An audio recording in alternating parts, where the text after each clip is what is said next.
Good evening and welcome to the Minions of the Zoo Saturday edition. I'm your host and keeper of the Harry Channel, and with me tonight are Minions 3, Serenity Star 13, Hello. SkepTok, Hey, everybody. and Sora Luna. Hello. So, Sora, Hi. you were talking as we were coming into the show about the new Apple laptop thing. Yeah, the Neo. So you went and saw it in person? Yes, because I wanted to see everybody on. Like, I don't know how many videos I've watched now on YouTube about it. Because there's a pink. They finally have released a blush pink, like a proper pink. Because they had the iMac that was pink, which was not bloody pink. Orange. Had orange accents, and then they re-released it and it was still not the right pink. So this is a blush. In everyone's videos it looks very silver pink, so I wanted to see it in person, and it is quite a nice blush pink. I would have liked it a little bit more vibrant than it is, but it is quite nice, and it's not a rose gold, which I'm not a fan of the Apple rose gold color from back in the day. I do not like it. So this is quite nice, and I played around with it a little bit. I quite like it. I'm very tempted, but because I do like the only Apple product I have currently for like computering, like any sort of computing, is my Touch Bar MacBook Pro from, when is it? 2016, 2017? Yeah. I miss that. I wish they would bring the Touch Bar back. Them getting rid of it because some people didn't like it was coward move. That was a completely stupid move. I love the yes, was it annoying at the beginning? I thought it was useless, but then after about like 1 month of having that laptop, I love the touch bar.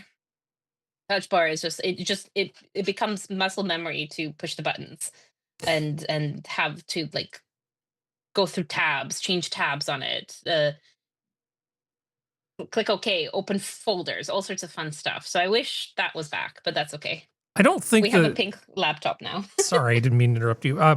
I don't think most people understood. So for those who haven't seen it, it was basically like a really long, thin touch video screen that went at the top of the keyboard, and you got little icons of things like, you know, the pages in your browser windows would show up in different things, and it was applications could actually use it. So if you were going to use like some sort of photo editing software or something, some applications had special support for the touch bar. So it essentially became a quick menu picking thing. It was, a lot of people just said, I don't need this. And a lot of other people said, I don't know what this is supposed to be used for. And not enough software developers really bought in. So it was very much you either love it because it does what you need it to do, or you just didn't like it. And it wasn't really well received. And I'm not sure that's because it was a bad thing. I think they just did a terrible job of selling it. Yeah, I don't think it was marketed. I don't remember anyone talking about it. And it was just at the time I loved my MacBook Pro. My old one was just, I had already replaced everything in it. And at that point, I might as well just get a new laptop. And because I cracked the motherboard. And so I was like, okay, you know what? I'm gonna get this one. And every time I've bought a laptop, it's always with education pricing. So I always go Pro. And at that time, they weren't as expensive as it is now, of course. So the only Pro they had was Touch Bar. And I was not happy because the same thing. I was looking at it. I'm like, what is this useless thing? Blah, blah, blah, blah. But yeah, I ate my words. I really like it. Yeah, well, the problem with that generation of computers was they were just really trying to make them thinner and thinner, and the thermal profile of the chips was just not good. So they suffered from a lot of throttling problems. So you couldn't really use them in pro things like you could. So like DaVinci and a lot of the Adobe products and things that would push them, you'd get really lousy performance if you tried to do any big jobs. And the other problem was that the batteries tended to fail and bulge a lot. And when they'd go bad, they would actually damage the logic board and bend out the case. And yeah, you just one morning wake up and you look at your laptop and go, oh, that doesn't look right. It's like some alien organism is trying to escape from the inside of the thing. So did you have anything you wanted to share with the class? No, that was a perfectly fine answer. I don't mean to put you on the spot. I'm trying to think because it's been a couple of weeks since anything exciting has occurred. Hmm. Oh, not exciting, but annoying. So they're Mhm. going to be doing in the next like week, have the ability to work from home basically the whole like 4 out of 5 days. Mm. Because we're doing painting and stuff at in the clinic. So like at my job. So they're doing some renovations and stuff. So obviously no patients and very exciting we get to work from home. Except that one of the days, they're going to do we're doing some sort of power work. So I will have zero power all day, meaning I actually have to go into work to be able to actually work. And I'm very pissed off about that because fuck you, BC Hydro. You were so They close to have just not having to show up. postponed, Yeah. by the way, they have postponed this twice now. So the first couple of times, like so you prep the night before, you shut everything down, make sure, no computers on, everything is, no time. I always like to unplug timers just in case for like because the fairy lights and all that. And they keep postponing it. The second time they did that, so the first time they did it, they send an email saying, "Sorry, due to like power outage somewhere else, our crews were diverted, so we couldn't do our maintenance." Fine, but they only sent that email in the like afternoon, so technically, like the whole day, like you're waiting for the power to go out, but it hasn't gone out. And then someone realized, oh, we should probably send an email to this neighborhood to let them know we're not shutting off their power Mhm. even though it's been, half a day already.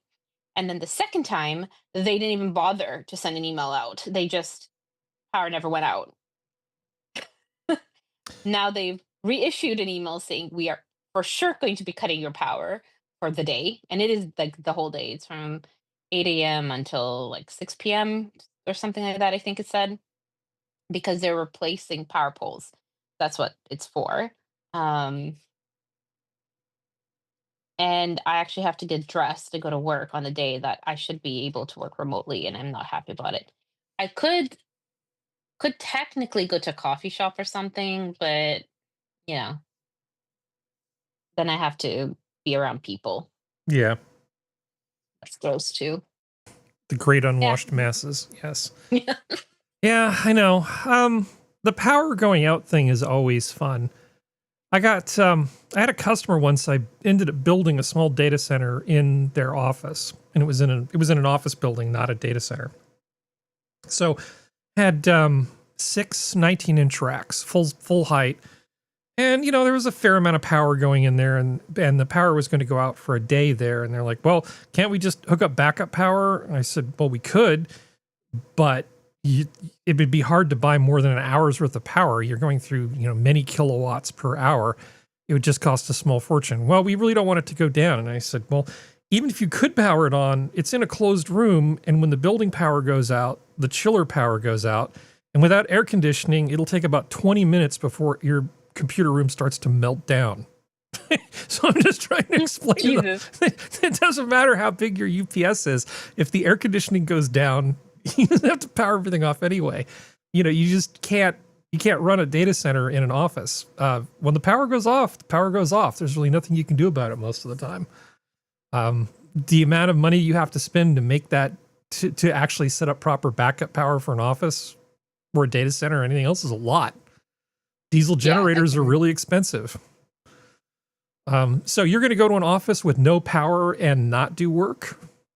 Oh no. Oh, It's my neighborhood has no oh, power. your So home I is have to not going to go. have power. Yeah, Okay. my home is not going to have power. So instead of being home Okay. in my home clothes, like comfy clothes, Yeah. and be a slubby, gross mess, I have to actually become a member of society and be alone in my office Hmm. at work because like we have no doctors, no patients, nobody else is going to be there. My coworkers are not going to join me when their neighborhoods will have running power. Mhm. Yeah, so I'm not thrilled. Huh. Oh, and Gonna also if call. they're moving the poles around, is that going to take out the your internet as well? Yeah, it's all power. No, I mean the Every cables for the internet, don't they run along the power poles? Oh, probably. I Oh. don't know. The thing is this is it's not in my hood particularly. It's okay. It's just somewhere So on your grid. I got it's it. on my grid, Got but it. my grid is not part of all the grids around here. So across the street is a different grid. So they'll have power. We won't have power. Okay. And 2 blocks away in the new development, they're on their own separate new grid because they're fancy schmancy, and I won't explain why on air because it's hate speech. Yeah. And Oh. and Oh, so oh. they are completely isolated, and it doesn't matter. Like we will, if we go down because of ice, they're all on generators, and that whole place doesn't go off power. Yeah. But the rest of us can't be on power. Well, I have all kinds of backup power for my personal use, so I'm not in a position to throw Yeah. stones. Well, Maybe- the thing is that it'll be obviously all on again. This is completely controlled power on and off, right? Yeah. But it's just annoying that it's on a day. Yep. Like if it was during a regular day, and I don't care because I'm at work anyway. But I could be at home in Well, pajamas. yep. With feet. Next time, don't appropriate their land. Yeah, exactly. You know what you did. So let's see. I did nothing. Moving on Wasn't to my ancestors. I have no blood on my hands. moving on I to don't Serenity care. before Sora gets herself in any more trouble. So did you ever get the backup power thing set up at your place, Serenity? Not yet. My mom can't decide what she wants to do. That's the problem. Like, so we're Yeah, basically I know how that is. Hmm. Half the planning is like most of the planning is hard. Making decisions is hard. Once you figure out what you want, it's actually pretty fast to get transfer switches and all that stuff set up. Sorry, I didn't mean to cut you off there. So, oh yeah, no, you're good. no, I'm trying. That's the whole thing. There's just enough delay that I can't tell sometimes if something's a comma or a period. That whole Victor Borgia thing where he sounds out pronunciation. You know the sketch I'm talking about? Are you familiar Oh, with yeah. it? Yeah. Yeah. Wouldn't that be handy if people actually spoke like that? I like Victor Borgia. So, Yeah, do you have anything I you do want to share too. with the class? Not that I can think of. We're around here. There's not too much happening right now. It's just we're in that lovely stage of West Virginia. It's gonna be really, really hot, and then next day it's gonna be like 60, and then next day it's gonna be like 40, and then we're gonna go back to being hot again. And it's just that's where we kind of are in our system right now here. We had But that's it. we That's had about like it. a week of hot weather, sort of low 90s.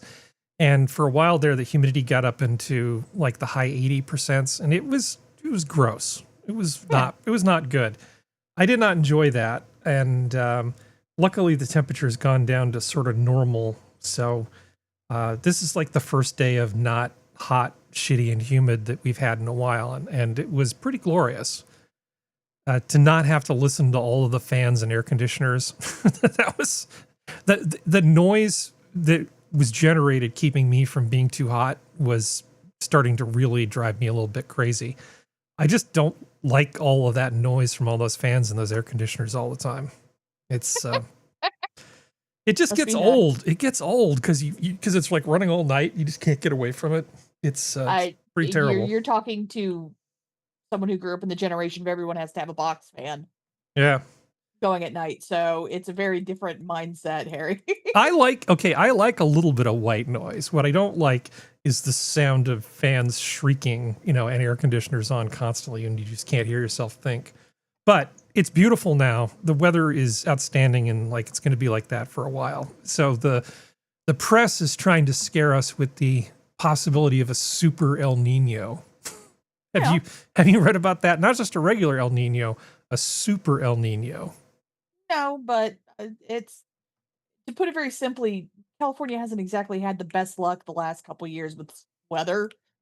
That's So fine. I'm going to be as kind natured as I possibly can and just kind of say, like, I understand the paranoia. hmm It's all I'm probably thinking. more of a problem for the American Southwest than it is for me. And it might be more of a problem for Sora because it might push a lot of the storms up to her. I come and get you, Sora. I was looking at all of the 8 or higher magnitude earthquakes that are on record, And a number of them are up by Sora. There was this one that was sort of off the coast of Portland that was a 9. And I was like, Ooh. holy crap, that's a Was that lot. recent? No, 1700. Oh. Yeah, humans don't always think on our human time scale, but that wasn't that long ago. Yeah, there's definitely possibility for a big earthquake up there. They just don't happen very often. I was looking at was it the one from Anchorage? It was the second biggest one on Anchorage. record. It was what, a Anchorage. 9.2. Yep. Yeah, that's the big one. The only bigger one is a 9.5 in South America. It was like the Chilean earthquake in the 60s, I believe. But do you remember the Anchorage earthquake, Gary? You might have been too young. I was too young. I've Yeah. only seen video of it, and it's like, holy cow, that's amazing. You know, the little stuff that you see where suddenly it's like, oh, there's a big crack in the ground. It's like, no, the ground has been pushed up 10 feet. Yeah. It's like, Yeah, absolutely. And it just did some insane, crazy things. It was scary to look at, and it was a disaster, in the United States that was in this exotic place. Mhm. That was Anchorage, Alaska was a very exotic place back then. And yeah, and the footage was kind of it was grainy, so you got the impression that it was in the far away. yeah, exactly. You did get that impression. But it was so shocking to see the extent of the destruction and how fast they were able to get video of. We were unused to that. We were still kind of thinking in newsreel mode in the early 1960s. Well, when was the big global concert from Hawaii with Elvis? Oh, Because that was a huge milestone give in me the line. technology. Because Serenity, help. before that, you didn't really have, here's something happening, When was send that it out to the conference? whole world live. Hold on, I'm answering Silver Raven Wings question in chat real quick. Hold on Okay. 1 second. Because he was like, "When's hurricane season?" I was like, "I think it starts June 1st, but let me double check that before I start talking out the side of my neck." Yep. It's mostly in the fall, about August through November. Apparently, Is then the that's big- might be that's- something that changed recently because it's June 1st. It's starting. Well, what they call hurricane. I'm just telling you when the hurricanes actually happen. When most of the Fair. hurricanes happen, that's when most of the hurricanes happen, and that has not changed. Are you talking about Aloha from Hawaii via satellite with Elvis Presley? Is that what Yeah. we're talking about? Yeah. Yeah. Yeah, What year Okay. was that? Was it That 64? is 70. That was 73. Oh, 73. Yeah, that was the first time we really had something where it kind of touched every place in the globe live. The Apollo landings were one thing that kind of hit the whole first world, but that broadcast from Hawaii with Elvis, that was, I think, the first time we had like a big event that really touched everybody simultaneously. And what was the Anchorage earthquake? Well, it wasn't actually Anchorage. It was off in the Bay. It was what, Yeah. 64? I think that was 1964. We were just back from Belgium. We had just come back to Colorado from Belgium. Yeah. And But that was 1963, 63, 64, right around there. But this is not important right now. So let's see. How did we end up getting on this topic? I have no idea. Did you have anything else, Serenity, before I move on to Skep?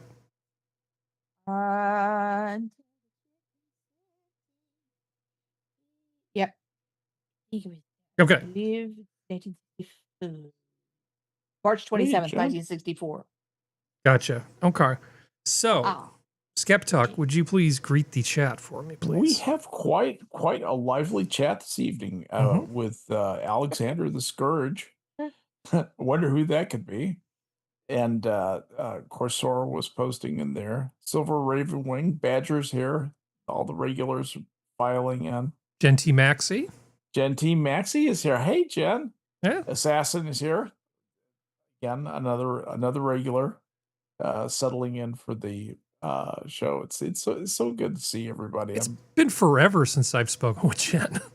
Yeah, I don't think I've been on a stream or spoken with Jen for like 2 years, maybe. Yeah, it's been a couple of years. It's been a while. So hi, Jen. It's been a minute. Hey, Jen. Nice to have you with us this evening. thanks for coming out and supporting us, guys. We love to do the show. Love to do it for you. We certainly do it for ourselves, and it's a lot of fun to have you with us this evening. So let's see. Did you want to share anything before we got started, Skep?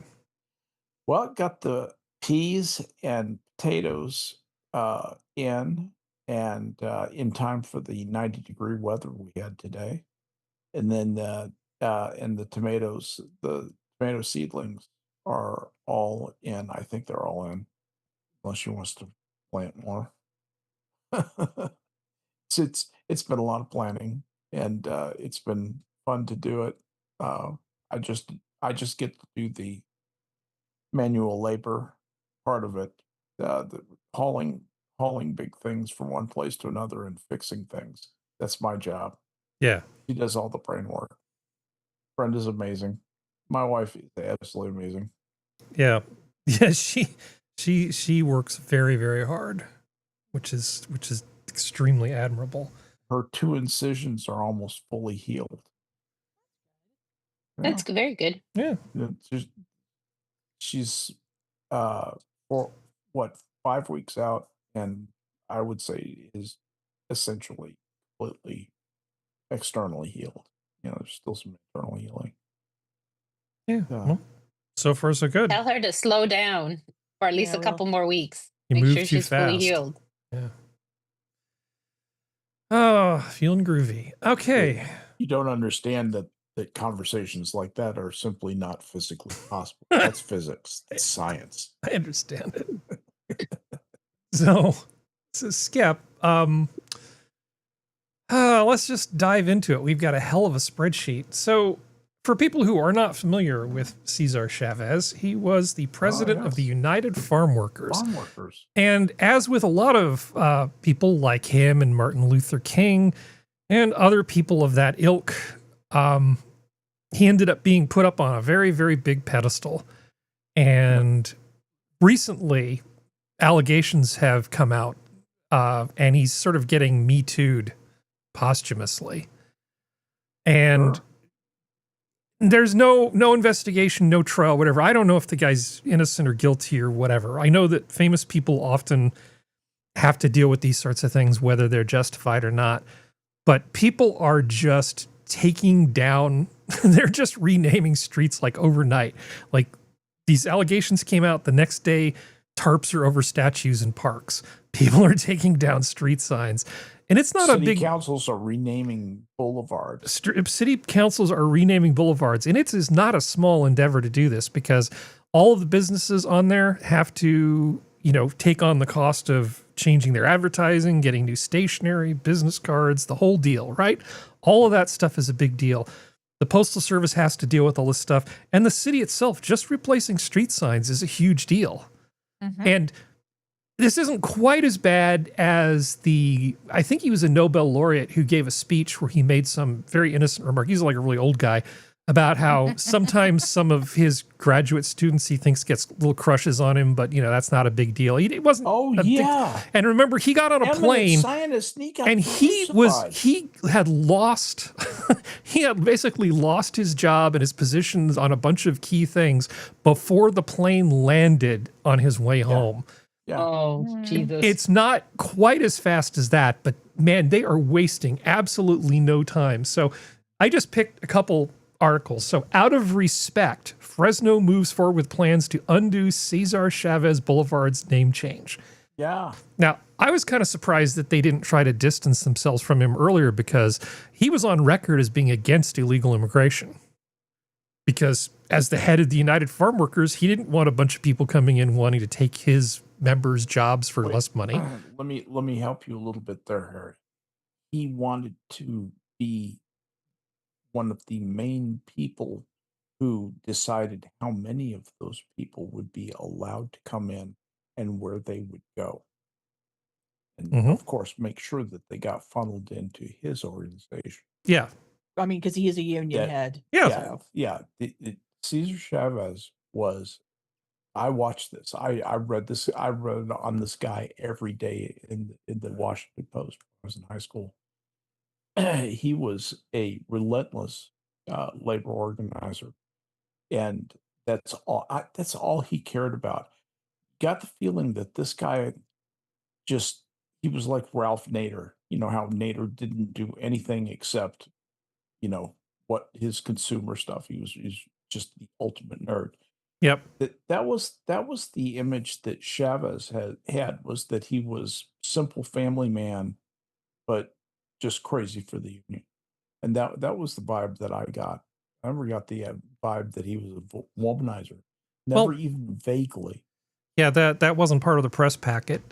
Whether he was or wasn't, who knows, right? So Yep. there's certainly people who, when he's not alive to fight back, certainly a convenient time to put the spotlight on yourself. And again, I don't know if these people are victims or not. I just, but I do feel like there should be maybe some amount of due process, but it's not up to me. So the left All of is them want to basically be canceling, millionaires. the left is just canceling their own at this point. Yes. There's no upside for them defending him. So This is when an organization begins eating its own. yeah, And it happens when organizations not die necessarily, but go through that cycle of deep feedback and rebirth.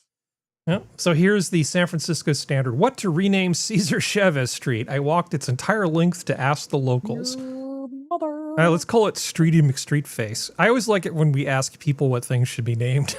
Yes. We should name the street Doug. Anyway, so this is happening all over the place. I mean, there was an embarrassment of riches in terms of articles for this stuff. And as somebody who, I don't have a dog in this fight, doesn't affect me, I'm just sitting back and going, okay, just watching the lefties eat their own, perfectly fine.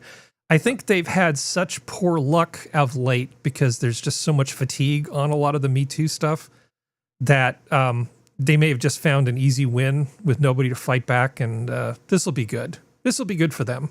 And nobody really caring enough. And nobody cares enough. I probably care more than most people, but it's only just out of a spirit of fairness.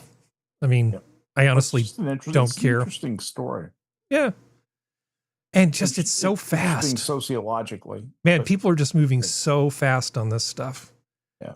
The other thing that you've probably all heard about is the fraud stuff going on with the hospices in Los Angeles, mostly in Los Angeles, but California in general. There's this little bit of video from CBS News. I'm not going to show the whole thing because it's 5 minutes long. This was what we refer to. They will Sorry? get your ass. I was about to say, they'll get your ass. I actually haven't run into too many problems with CBS News. I don't think they've ever come after us. Was ground zero.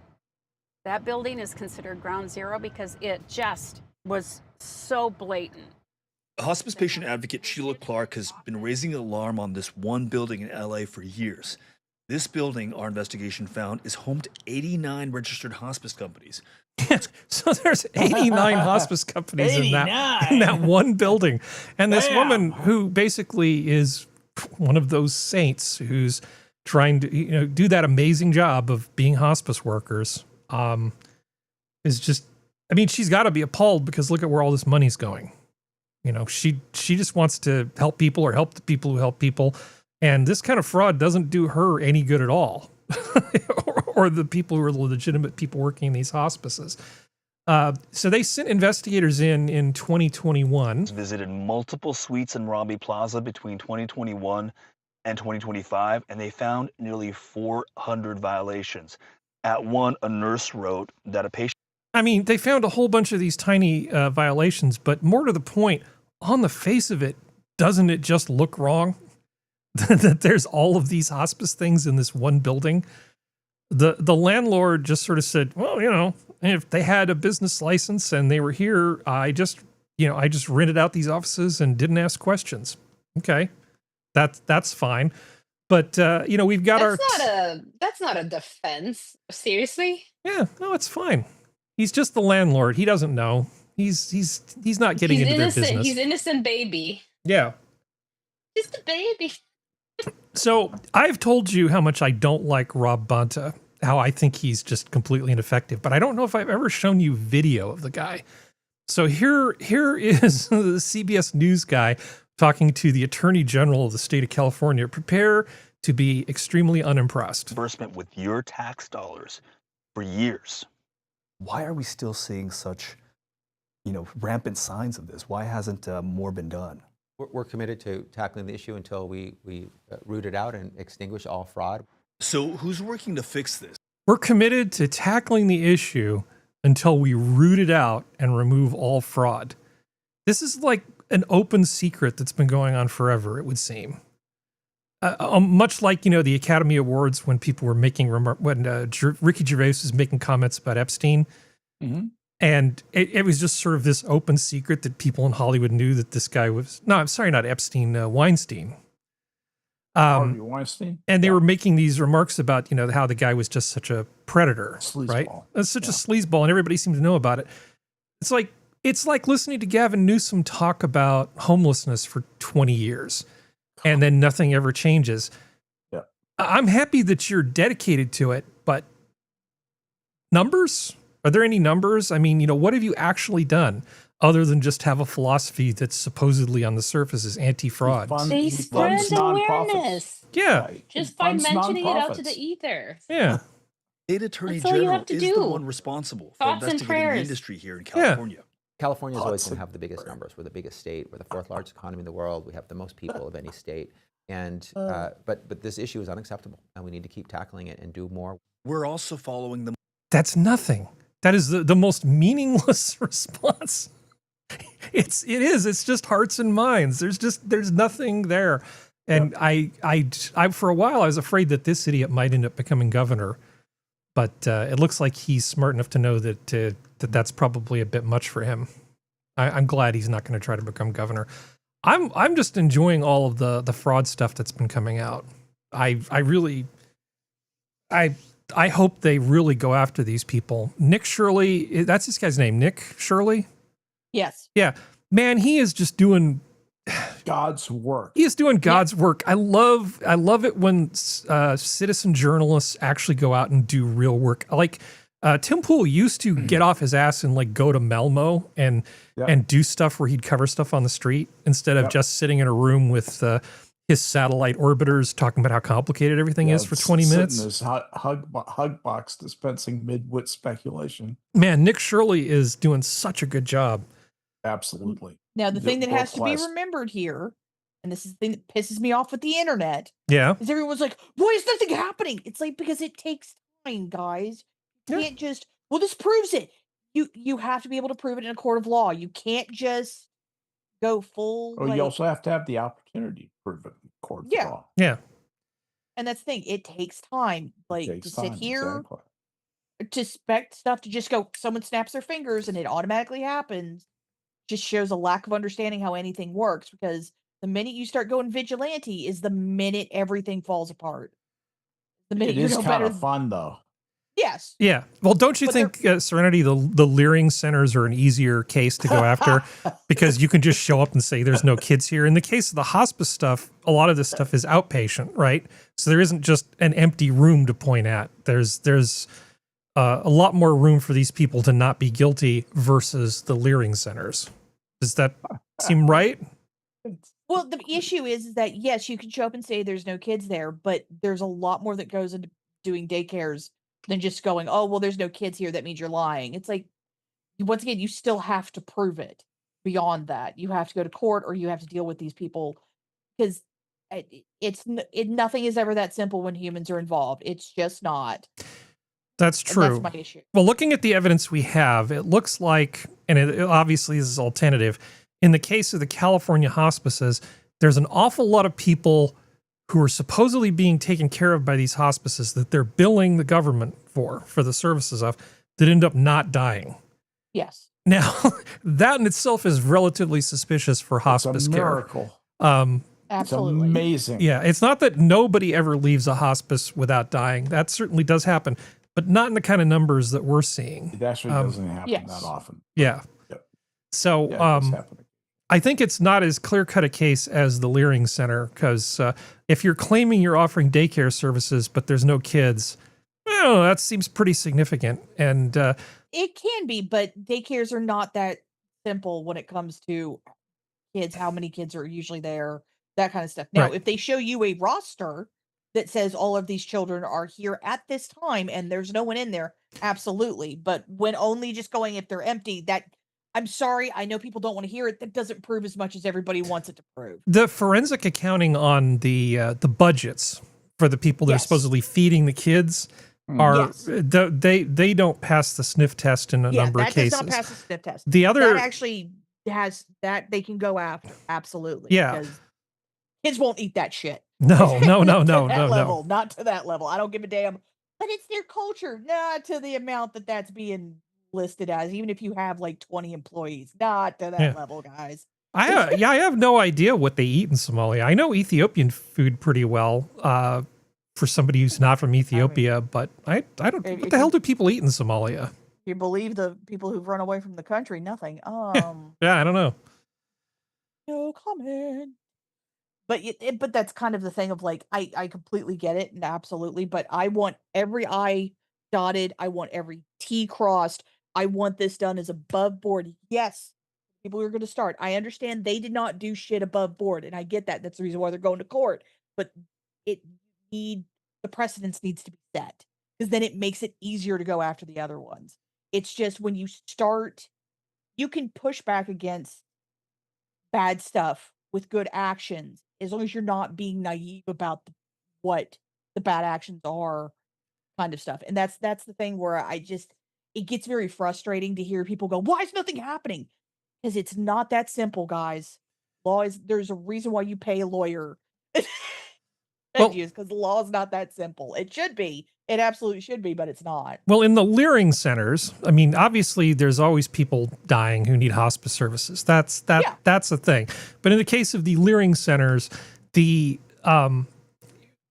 from over the course of 6 or 7 years while Walls was in, suddenly there was this 3,400% increase in spending on autism care going out into the community, and a large portion of it seemed to be going to one ethnic group. I mean, it doesn't prove anything, but there's definitely enough like smoke there. They will solve Yeah. this. Stuff like this, just like, it's just an interesting flag or quirk or something that, opens the door to further investigation. But they should have kind of done it a little bit more low key, I think. Yeah. Because that's the problem. I feel is like that- they showed their hand too quickly. Yeah. It could have been a more of an explosive expose if a lot of like more solid evidence came out at the same time. But Mhm. it's still pretty funny. It's like I would be I don't have a problem with Nick Shirley. I'm a little hinky about it because to me it should have gone to the proper governmental officials, and if it didn't get like out of state, like federal level, and if nothing was happening, then he drops the bomb. He's kind of given these guys a heads up to get the stuff out of there, so it's going to be harder in some cases to prove some things. Like with the break-in that happened with the Leering Center, one of the Leering Centers where they broke in and stole paperwork, air quotes. Like Stole. yeah. But but that's the thing of that is that I understand it's not the vigilante is not the right word. It's not the quick getting done kind of stuff that a lot of people want, but sometimes stuff takes time and you have to accept that. It's not fun. It sucks. You have to wait. But- The quick fix, it's better than the It- quick fix. The quick fix fucks you every time. Yeah. Yep. You're Yeah. right. Well, he I has a agree. personal. It enriches him personally to release this thing. Yeah. And I guess in some ways it's sort of like those things where you say, I'm going to ride a bike 100 miles for charity, and will you sponsor me so much per mile? And then only 26% of the money goes to charity. And it's like, well, that's better than zero, right?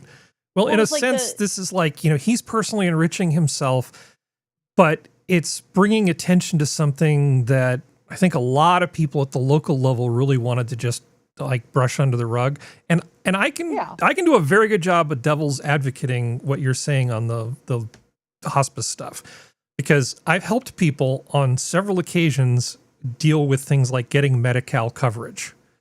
They come to Harry, oh, you're responsible and good at filling out paperwork. Let's make you miserable. It's like, God damn it. So, you know, I know what the vetting process looks I've been like. that person too, Harry. Yeah, to help somebody get benefits from the state and all the stuff that goes into it. And they do an awful lot of screening. So I'm definitely, you know, keeping an open mind that there might not be as much going on the hospice things. I still feel personally that there's almost no way there can't be massive fraud in the Minnesota stuff, though. The minute you have humans involved, there's going to be fraud. Yeah. So I have no doubt there is fraud, but it's like, to be able to actually go after those who need to be got after, you have to kind of deal with it in the proper channels, because this is not the movies, this is not TV show, this is not video games where you can go full vigilante and there's health packs around every corner and you can keep yourself good. You're still considered the good person. Yeah. Like, I'm sorry, I understand where people are coming from. Oh, those government officials are in on it. Honey, that can be said of anyone and anything. Like, I still think Rob Bonta is feckless and ineffective. oh yeah, absolutely. So I was going to bring this, see where it says cat keeps crossing U.S.-Canada border. I was going to bring that up later, but since it's right here, I'm going to click on it. Are you still with us, Sora? Yes, I am. I Okay. know this cat. This is a lovely cat. This is Zero Avenue in South Surrey, and these picturesque homes sit smack on the border. This side is Canada, across the street, the United States. No fences or concrete blocks, just a little ditch and signs warning, don't even think about crossing. Oh, it's very secure, yeah. And people follow the rules, except for one resident, him. Unfazed by jurisdictional authority, he is the I love this Canadian cat so much. border-jumping kitty cat. Look at him. Illegal. What? I think it's because he's got 4 legs, not 2. Decidedly confident, ignoring the watchful gaze of border agents and that machine in the sky that's as useful as the dog as far as he's concerned. Several times a day, almost every day, he shows little interest in international law and carries on his very important work of mousing. He's a cool little cat, keeps coming back and forth and says hello to everybody. His name? Louis. Officially, Louis Vuitton, like the designer.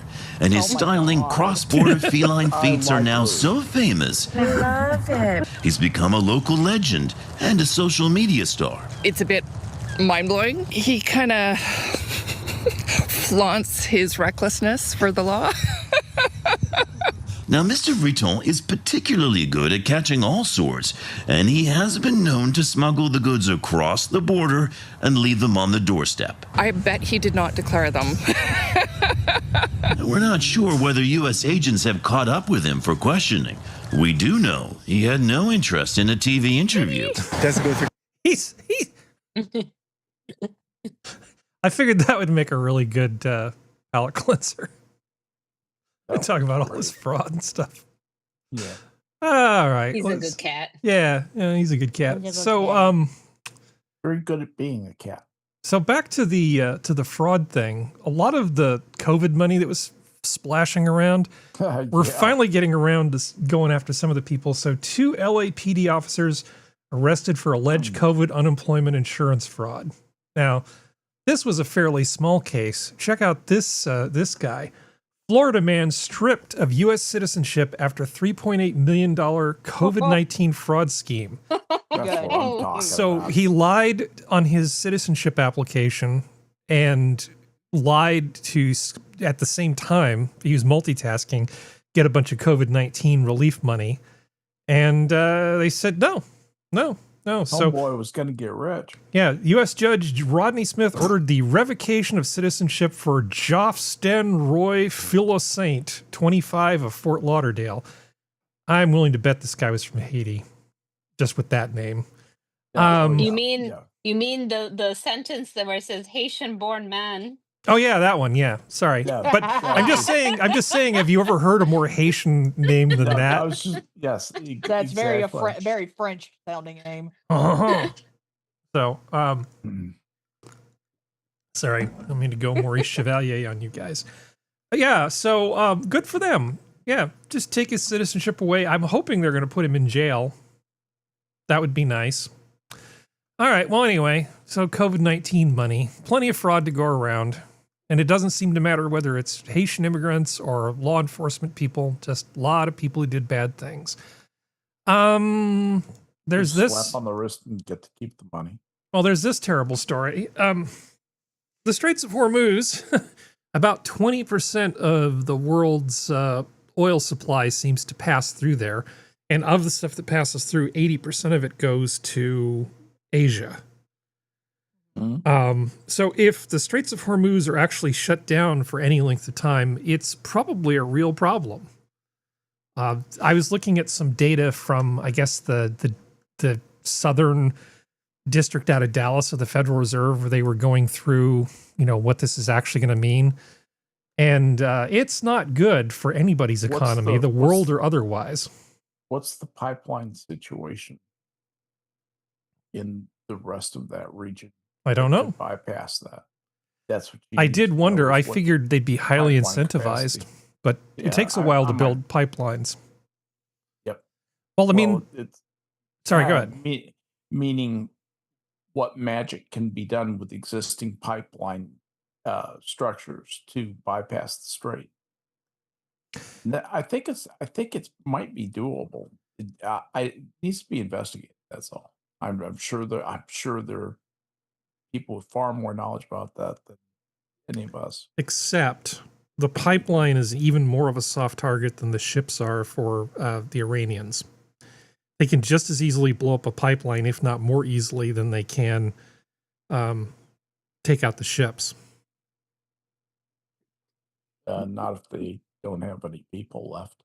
Well, if they don't have any people left, they won't be in a position to shut down the Straits of Hormuz either. So I think, if anything, the defense... I see a lot of solutions there. I think the defensibility of the ships going through the strait are probably easier than defending that pipeline, because you only have to break it in one spot. I'd love to be wrong about this. I mean, putting it on trucks, yeah, you can certainly move oil, but it's generally pretty bad. And it really depends on how many quarters, economic quarters, we're looking at it being down. So looking at world GDP, 1 quarter, they say in Q2, if it basically starts as if it started in Q2, we'd be looking at an almost 3% drop in GDP for that quarter annualized. But it would essentially catch up. But if it's closed for like the rest of the year, it would be catastrophic. I don't think that's going to happen. I think that Iran is going to lose the will to make war at this level, and there won't be any organized going after ships. There might be onesies and twosies or one-offs. Guys just trying to take advantage of the situation, trying to take a prize. But that's all that will be going on. There is so much economic pressure to open that waterway. I don't think it can be resisted. It will happen. Money will make it happen.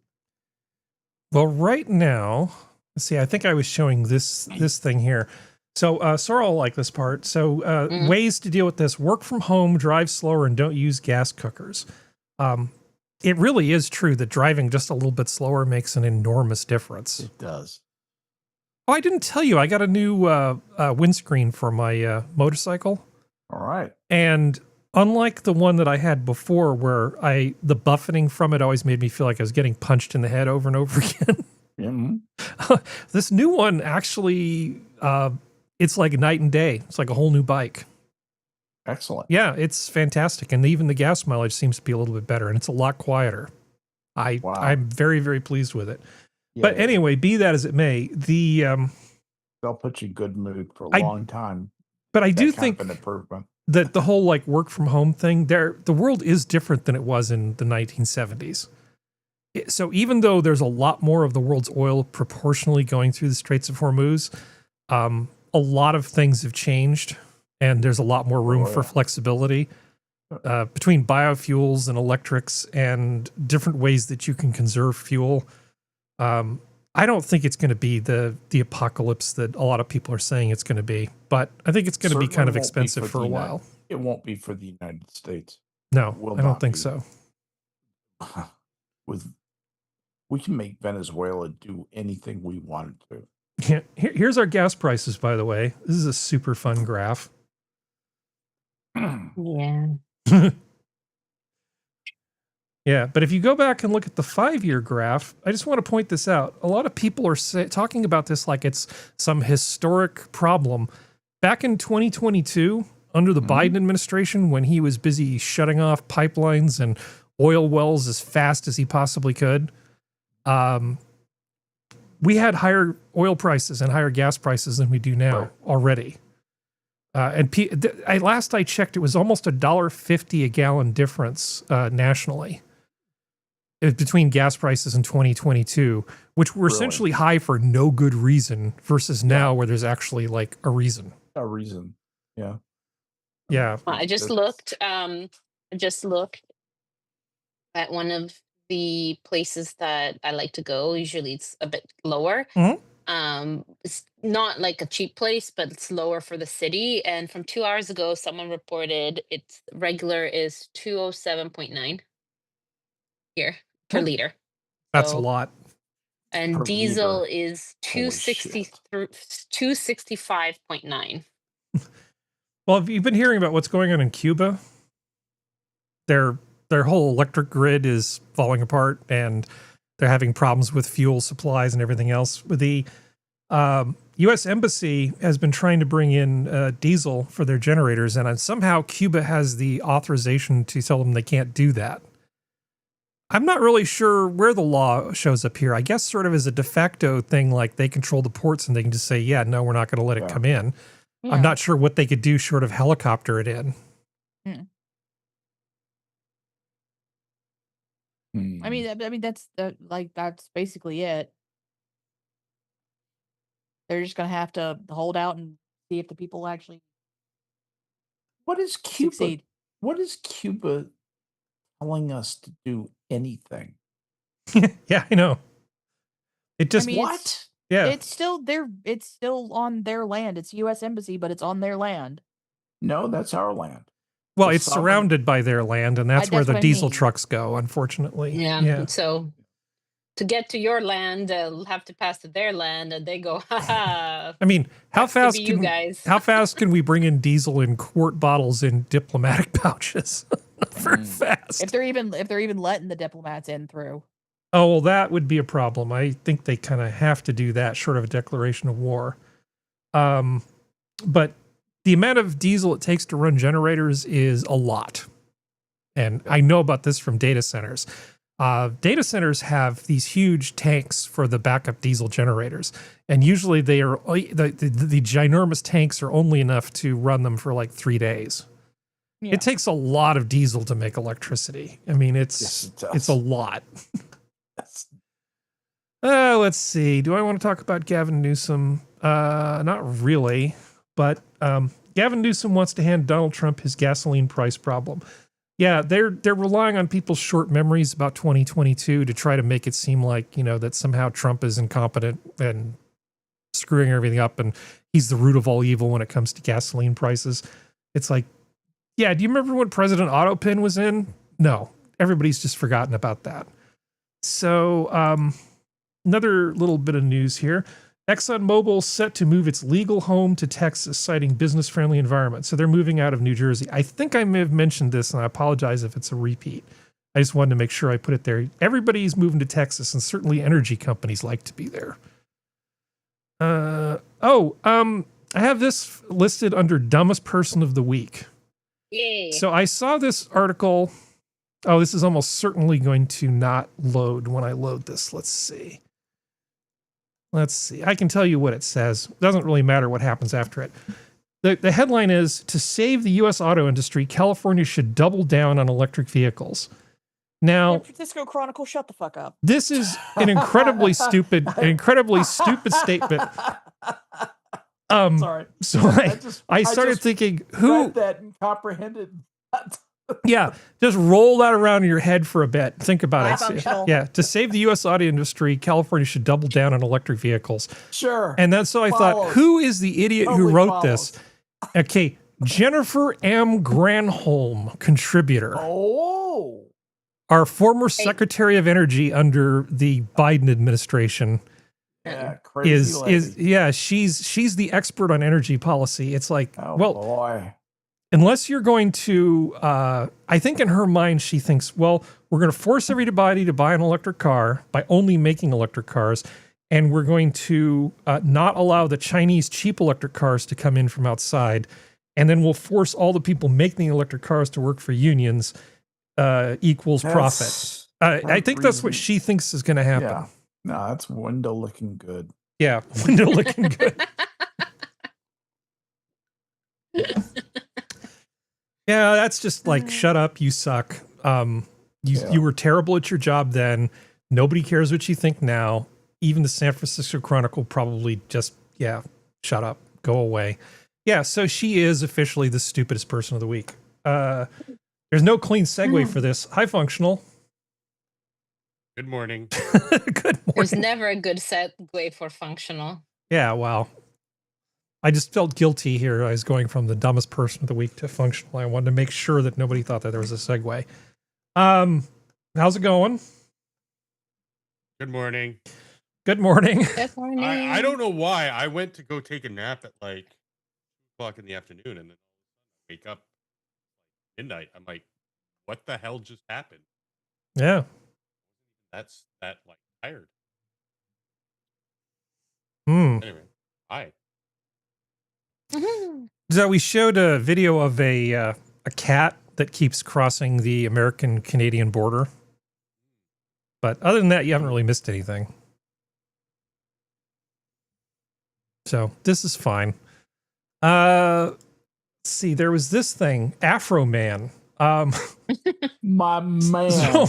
So apparently, okay, well, I guess Count Dacula's thing. Cops raid Afro Man's house for bullshit reasons, steal money, break his door, fuck up his house. No criminality found whatsoever.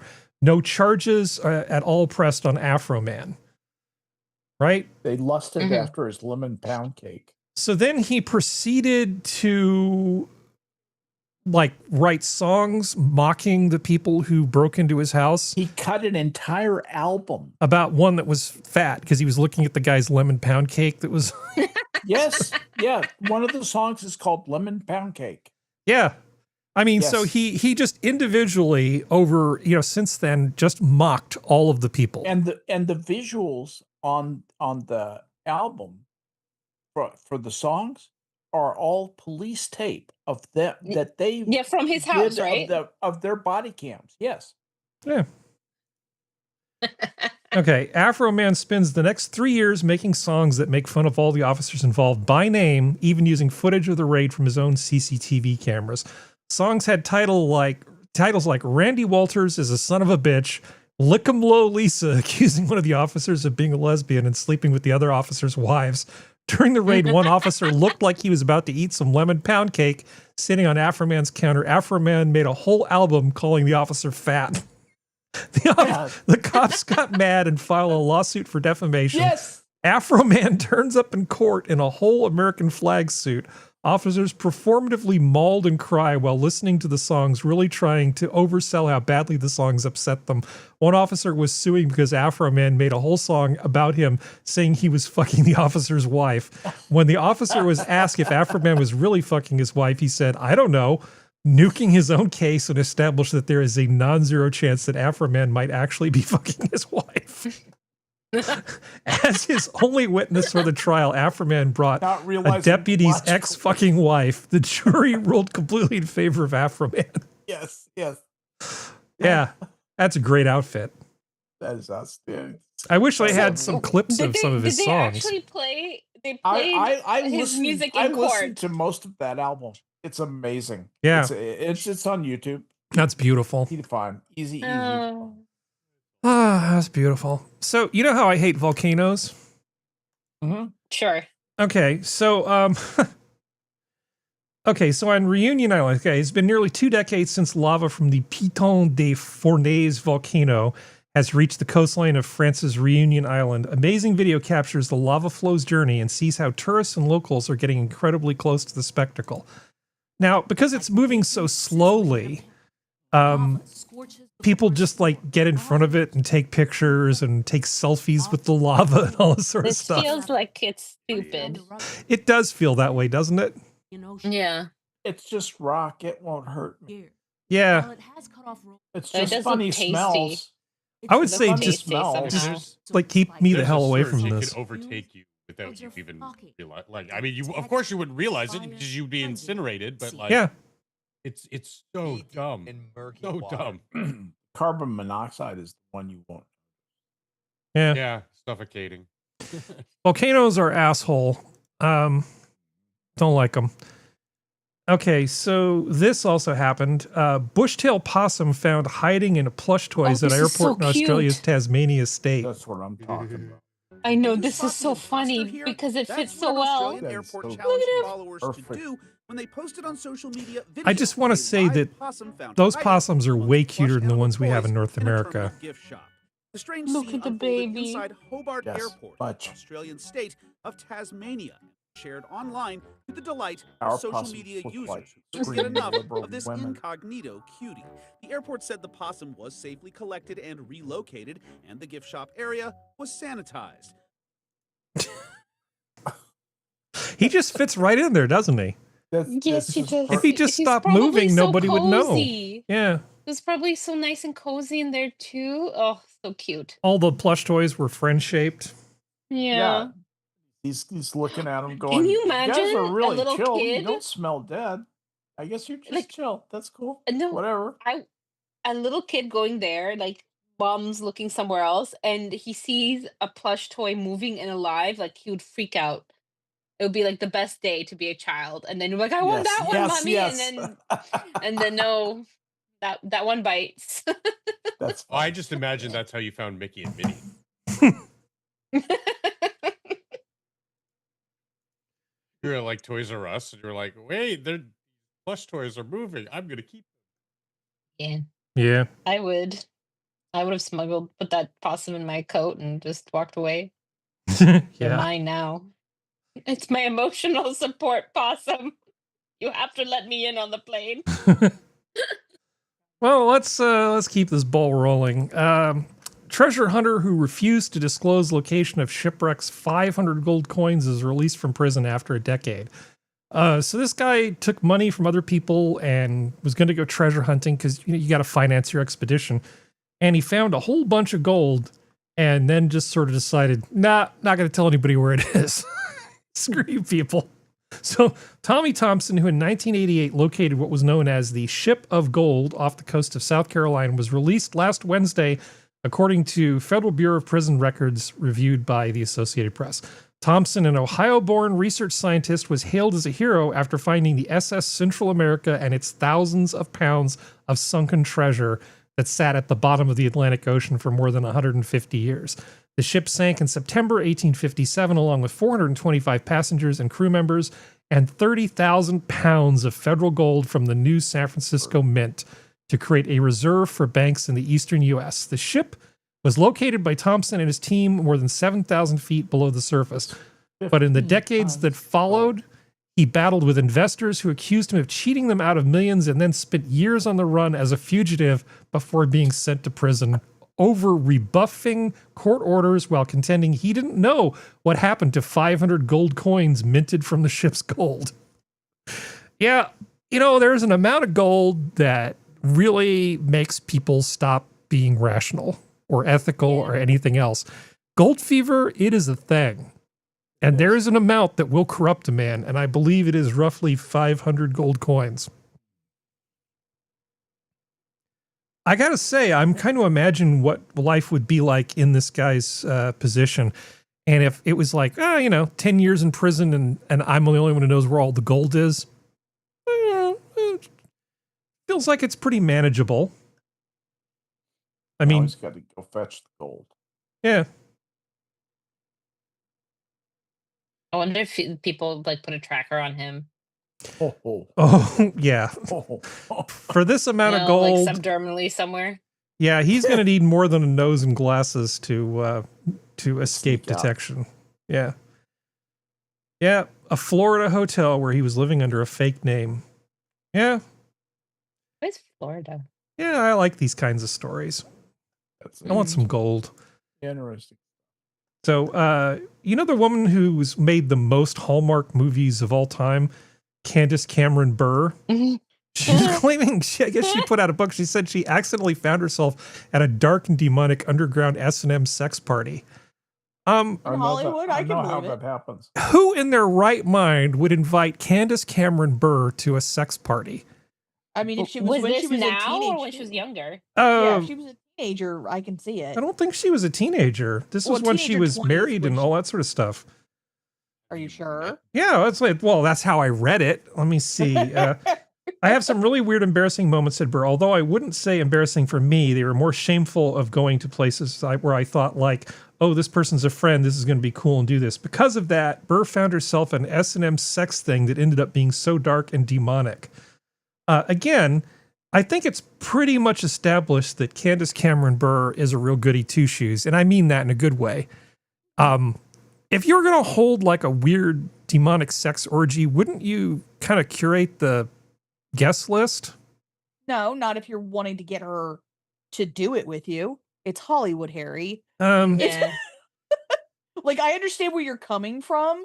Yeah, but- I'm not from Hollywood, so Hollywood logic doesn't work for me because I'm just thinking this seems like a good way to have your whole sex party thing get ruined.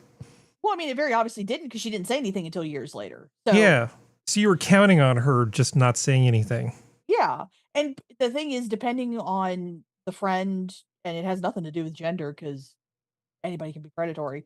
Like, they may have been wanting Candace and her husband to open the marriage, to be a part of it, to get something on her, or just to open the marriage. Like, Yeah. there's so many different things it could be. Mm-hmm. I can Like- see it, a lot of it being more so like just have dirt and have a leverage over her too. Yeah. But it's one of Yeah. those things also, considering how much of a goody two shoes she is, it's like, I don't know how much, because it could have just been a regular old like swingers party. Mhm. Yeah. And the goody two shoes, a little too Christian part of who she is, may have misinterpreted it much darker than what it was. Because as long as everyone's consenting adult, who gives a fuck? But yeah. Yeah, it's your monkeypox. Have at Yeah. it. You want to get the AIDS, the clap, and the crabs? Go for it. Yeah. This Have is fun. fine. But yeah, no, it's just it's you'd be amazed how much stuff goody two shoes get invited to when people know the person is a goody two shoes, and they just invite them either A, because they want to see what they can get away with because it may not be someone who's a real friend. B, they want to introduce them to it thinking that if they introduce them to it, they may actually be into it, and then the crush they have on that person or persons can finally come to fruition. There's so much more like undercurrent stuff that can occur here. I think people get bored and then they get daring and they just stop thinking stuff through. That's the only thing I can imagine. I think that's exactly right here. I think that can happen. I don't think boredom's the only reason though. There's nefarious reasons. There's just, hey, I have a crush on this person, but they've stated that they're straight and I'm a person of the same gender. Let's see if we can trick this into a swingers thing. Okay. Well, so again, no good segue for this. Do you remember that outage that Amazon had not too long ago where everything just sort of stopped working for about half a day? Did you guys notice any of that? Not really. I wasn't no. on Amazon that day, so I have no idea. It's fun what happened. You'd go on Amazon and you couldn't bring up merchandise. Prices were missing. A whole bunch of stuff was messed up. Well, they fired a bunch of people who worked at Amazon and replaced them with AI. And what the AI did was they presented a bug to the AI and said, we need to fix this bug. And the AI said, okay. And the AI looked at the problem and it decided, and it had the ability to basically push changes itself out to the system live without a human having any kind of check to it. Humans said, here's a problem. AI fixed the problem. AI said, I got a fix for the problem. And the AI decided the best way to solve it was to institute the fix, but basically rebuild the entire infrastructure rather than just patch it live in place. No, we should just rebuild it all. 13 hours of deployment took place during which a whole bunch of Amazon stuff just did not work. 13-hour outage of Amazon's infrastructure because AI decided to just to be safe, let's just rebuild all of this. Let's just rebuild all of this. And it took 13 hours. They have since had meetings where they've decided that for the next 90 days, there's going to be additional human checks on anything that's going to get pushed out. Don't say. Yeah, I know. Yeah, this is AI for you. You'll hear people talk about guardrails and all this sort of stuff. I'm sorry, if the AI has the ability to patch the system directly without a human being's help, this is what you're going to get. this It's is going to be pretty. It'll just keep taking over whatever systems it has access and the ability to update and patch, because it's going to streamline anything and everything it can get its grubby little digital fingers. Yeah, it is hyper efficient. Yeah, we are not. Well, That's why all of my friends who are all coders, they all use AI now. They barely, what do they call it, Harry? Vibe coding? Yeah. Where they're just feeding in prompts, and then the tools are, excuse me, the tools are spitting back out the code, and then they just input the code. So you get rid of the middleman, and AI will just do it, and it's going to tip of the iceberg. Similar thing happened here, although I think they hack the new subway line that we have. All the advertisements are all digital billboards now, like inside the subway tunnels, and for 7 or 8 days they were just stark white because somebody hacked into them and deleted everything. There's no advertisements in the subway. Jesus Christ. It's just big white panels. Yeah.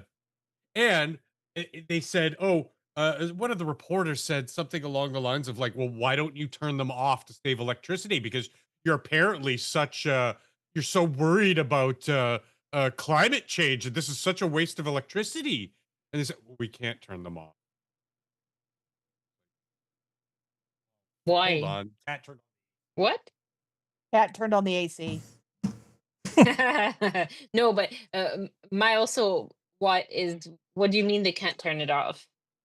Well, there's no is that a switch thing? to just turn them off. It's you turn them off. You have to turn off the entire like station lights and everything. Like, Oh, it's so there's no separate. Okay. It's yeah, integration. it's just very poorly designed. Yeah.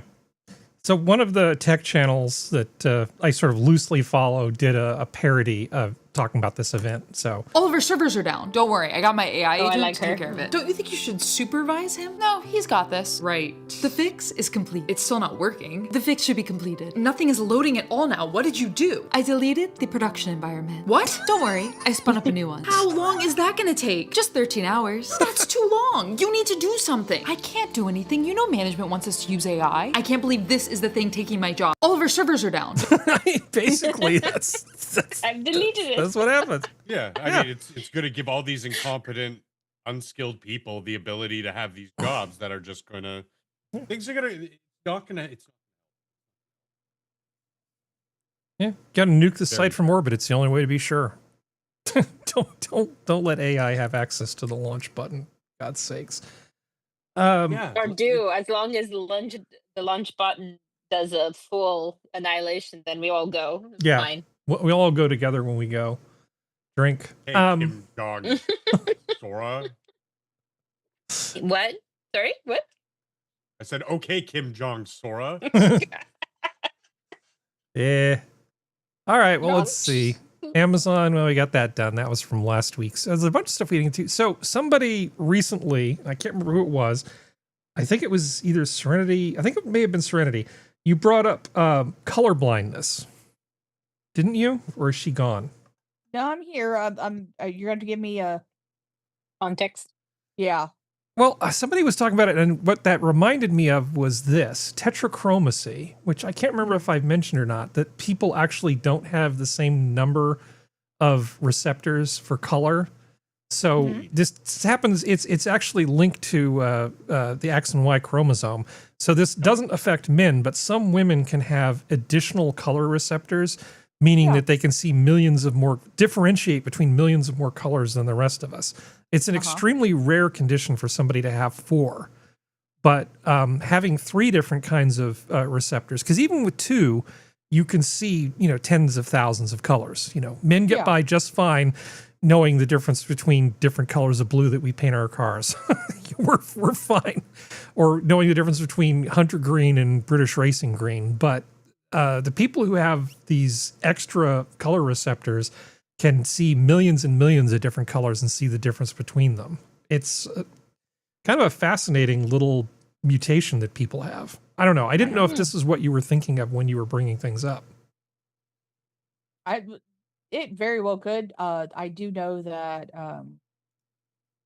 the funnest thing to do is take those tests where it's like, differentiate which ones are different colors. What's the actual variance? Those quizzes online are fun.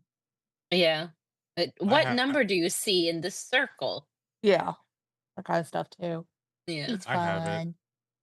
Well, at this... Sorry, go ahead. Say that. Am I just really low? Did my mic? Yeah, You're cutting low. in and out, so... That's on my end. Levels changing. I have it. I can see tens of thousands of colors. That's why I'm a designer. That's why I'm an artist.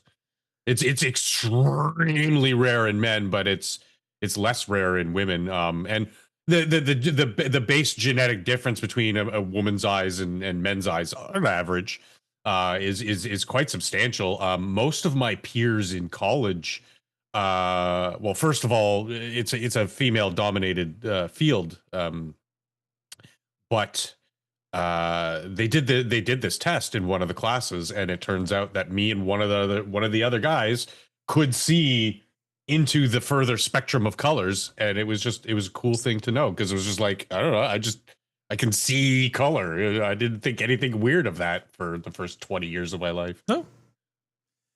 Humans are all different. I'm really good with pitch. I'm very good with tone and pitch. I've been tested the same way, and yeah, it's I got selected to do some stuff. But visually, I don't know. All I know is, like I said, I can tell the difference between hunter green and British racing green. That's all I need. That's the level of color differentiation that I need. But can you tell the several tones in between? I don't know, and it doesn't matter. Not for my life, it doesn't. It really doesn't. Yeah, it really is, as my grandpa would say, well, look at the tits on our cow. But I think it's for a somebody little bit like of a you, it is detriment. helpful. Well, I think it's a little bit of a detriment, because if I'm creating something that, see, in my mind, I'm like, oh, but that purple doesn't look right. This blue is a little bit off. But then I'll hand something to a client. They'll be like, oh, that's excellent. I'm like, you can't see the little difference here. It just doesn't make you feel, no, I don't see anything. What are you talking about? Okay, never mind. Forget I said anything. Enjoy your toys. Let's see. I assume we've lost Serenity. She's got to go deal Not with yet. dogs. But soon. Yeah, in about like a minute, yeah. Okay. Soon. You know, I've been talking about this wealth tax in California. Oh, shut up. Oh, shut up. I hate you so much. One more step. I am not a robot. Okay. Come on, Harry, you do it. God damn it. Do it. Okay, well, we're going to talk about something else and you'll miss it. Okay. I call that wussing out. Wuss. All right. Tim Cook says Apple had its best launch week for first-time Mac customers with the MacBook Neo. Entry-level device now out of stock with orders taking 2 to 3 weeks to ship. Yeah. I mean, basically, at this price point, below $600, your choices are pretty limited. You can get a Chromebook, and nobody really wants a Chromebook.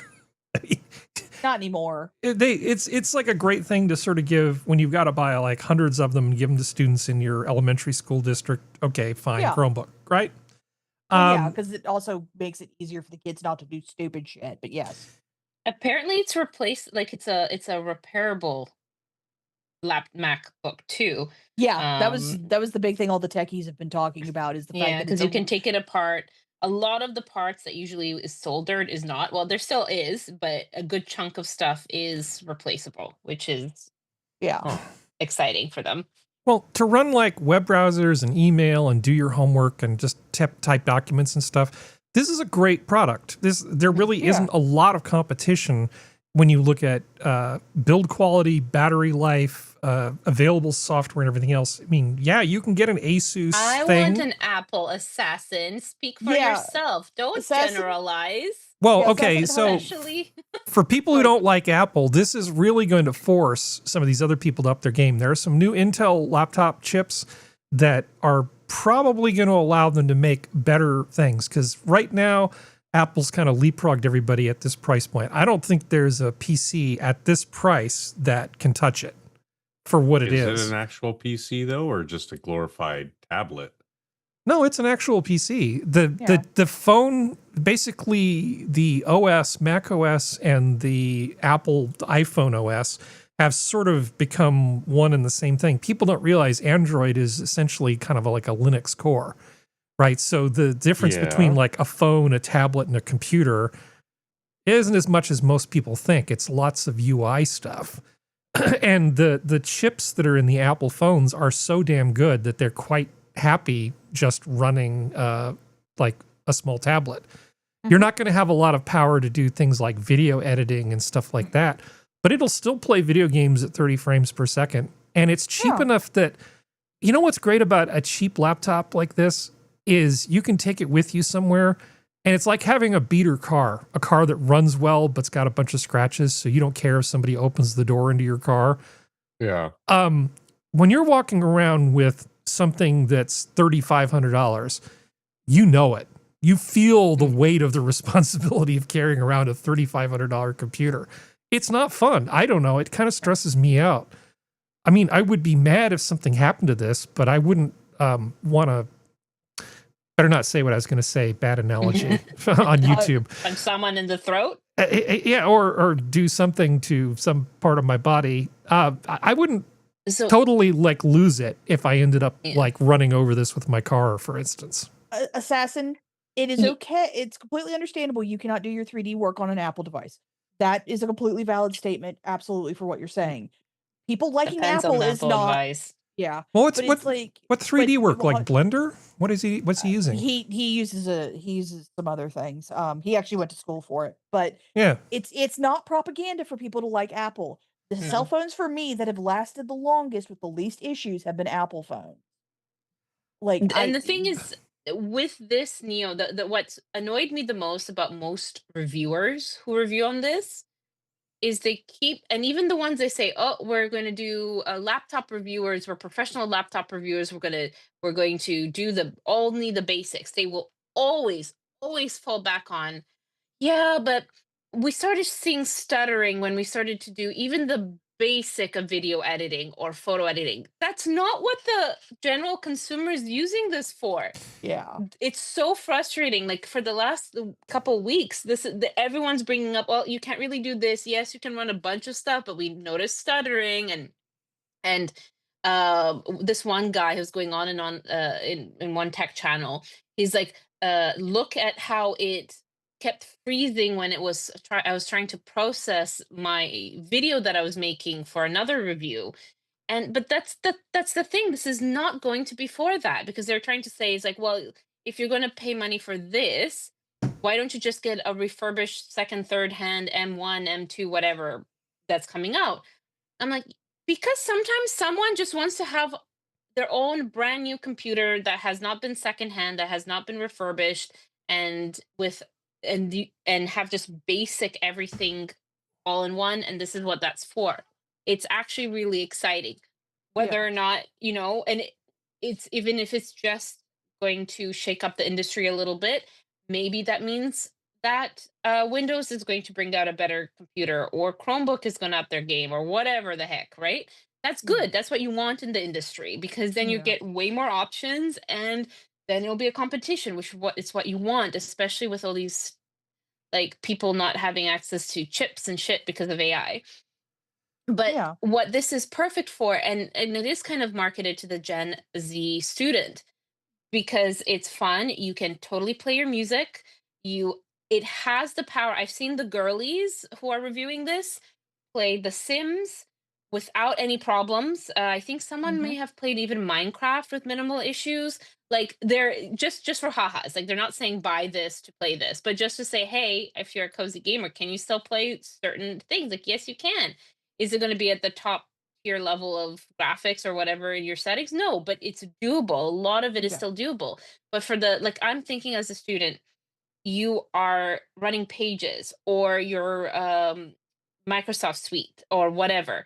You have limited storage internally. However, a lot of people get free cloud storage through their school, right? Yeah. I know almost every single time I never paid for my Windows stuff like the Microsoft Word or anything because it was always available as part of my student fees.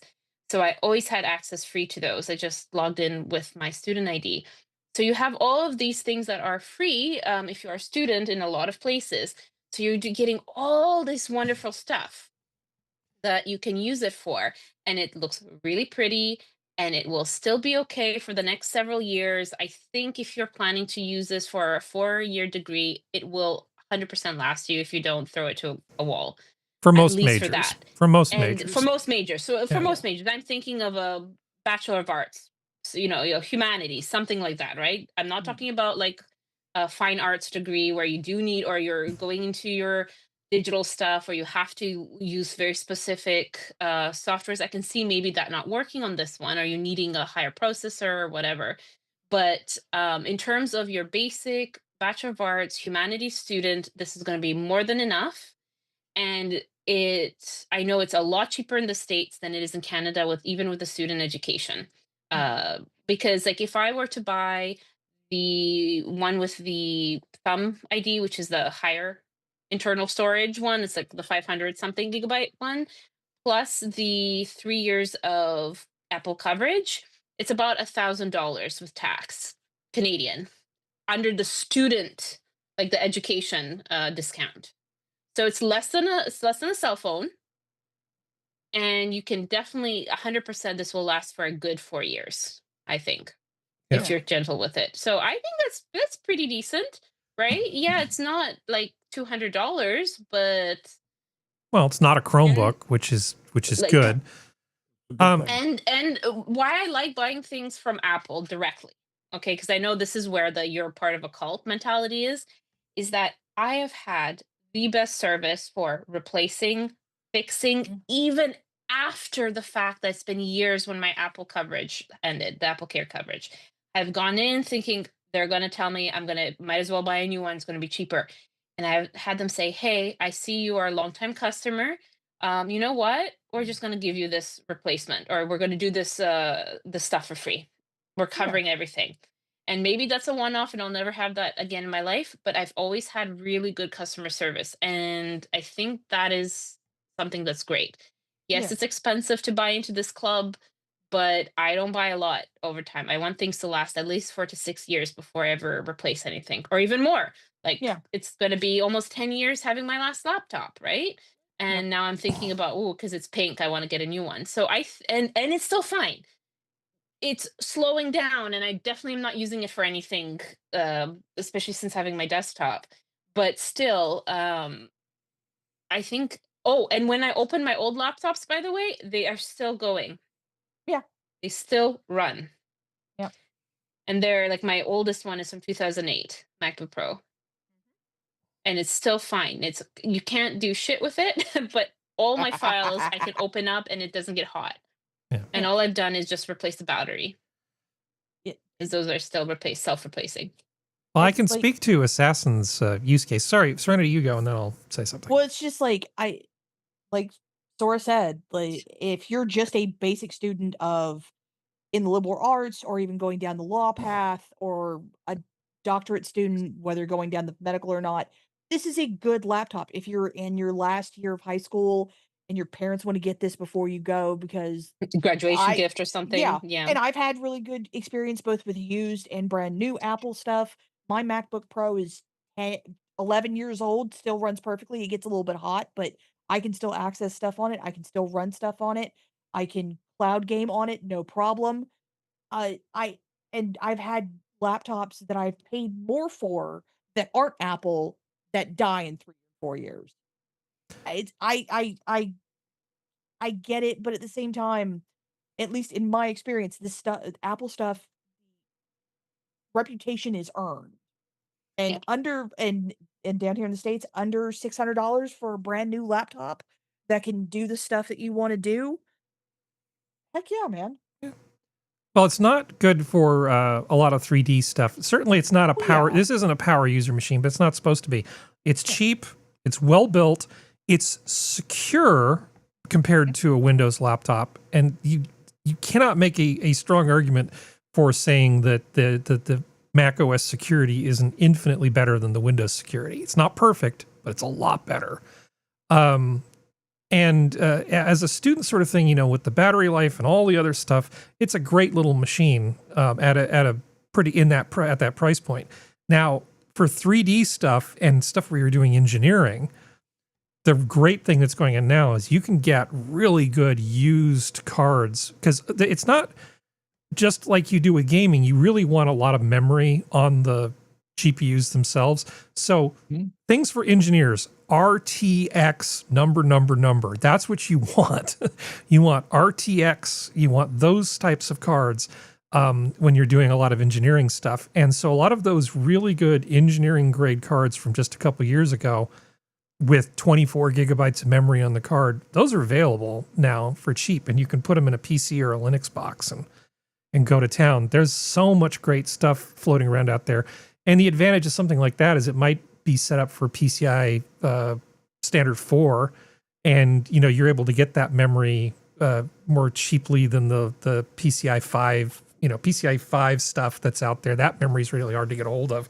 So you can definitely build a really good value, powerful machine if you're a smart shopper and you don't necessarily want the thing on the bleeding edge. So anyway, this conversation went on far longer than I thought it was going to, but I think it's a really great little thing. And the new Intel laptops that are going to come out soon for Windows are probably going to be pretty decent as well. But for the next couple months, I think Apple's probably got the crown when it comes to this this price point. Let's see, what were we doing? Okay, so we have another 30 minutes to go.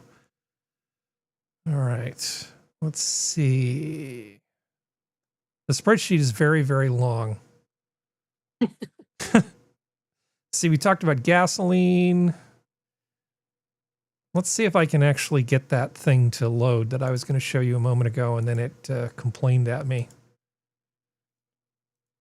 You know, sometimes I go through these, you know, CAPTCHA things, and then they just make me go through multiple cycles of them. Drives me absolutely insane. It's okay. Every time I log into Twitter, it makes me confirm that I'm human. It's why. Yeah, why? So the whole thing with California wants to do this billionaire tax thing, right? So they're very creative in terms of ways they can claim that your income is money that you made in California. Well, the ultra wealthy are using smartphone apps to basically keep track of where they are when they do their work. So you just put your phone to work tracking where you are, so that when the state of California comes and says, well, 38% of your time was producing California income during the year, you can go back to your smartphone app and say, no, it was only 34.2%. And if you're really, really rich, that's like a huge savings. So it's reached the point where things are so petty now that people have to geotag themselves to make sure that they don't pay extra taxes. This is a sad place to be. I'm not happy with the state of California, I gotta tell you. You have to track yourself to the latitude, longitude to get out of paying taxes. Yeah. That's very dystopian somehow. Yeah, this is fine. Oh, God. Yeah. Decline and fall. Okay, so the other thing was only 6 billionaires left California over its proposed wealth tax, but they took $27 billion in potential revenue with them. The initiative hasn't even passed. Just the 6 billionaires that left by themselves, that's $27 billion in tax revenue that just disappeared. I love this. Yeah. FAFO. 6 of California's 214 billionaires have been widely reported to have left the state in time to avoid a proposed 5% wealth tax, but that small cohort could have collectively generated $27 billion in tax revenue, roughly a fourth of the initiative's projected $100 billion haul. They're not going to get $100 billion out of it. All they're going to do is just screw up everything for like a very long time. This is not going to go anywhere good. No. I'm surprised the number isn't higher, but honestly, I think the people who wrote this article don't have a grasp on just how many people have moved out. There. Going to make capital sluggish out there. This injects risk in there. Well, you don't have to say that you move out to avoid this stuff. You just have to leave. Even if you don't sell your house, it's based on how much time you spend at your other house. You can just like get a room at a casino in Nevada and just live in a VIP suite and run your company from there, and then just show back every now and then when you have to do a board meeting or kick somebody's ass. They're absolutely, they don't, the truth of the matter is they don't have a good handle on how much money they've already lost. They don't. It's going to be a lot. It's going to be a lot. So another stupid, much more advanced than what they think is process.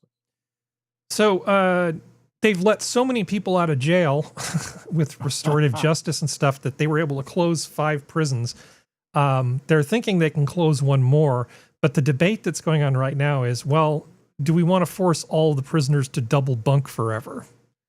And they're just trying to figure out, they're just trying to decide, you know, who's going to suffer. Now, I'm not like a big prison rights activist, because I'm always saying I don't really care that much about these people versus the people that they hurt. But I don't know this whole idea about just closing prisons and just trying to cram as many people as they can before the courts tell them to fix it. Because I kind of like to leave some of the prisons. I'd like some of the prisons to be open and available for all the people I'd like to throw in jail. I don't want to close any more prisons. I want to fill more of the prisons. Mm-hmm. Yeah, I'm a simple man with simple needs. Fill the prisons. Let's give jail a chance. Kill them all. I did not say that. I just said lock them all up. You're very practical.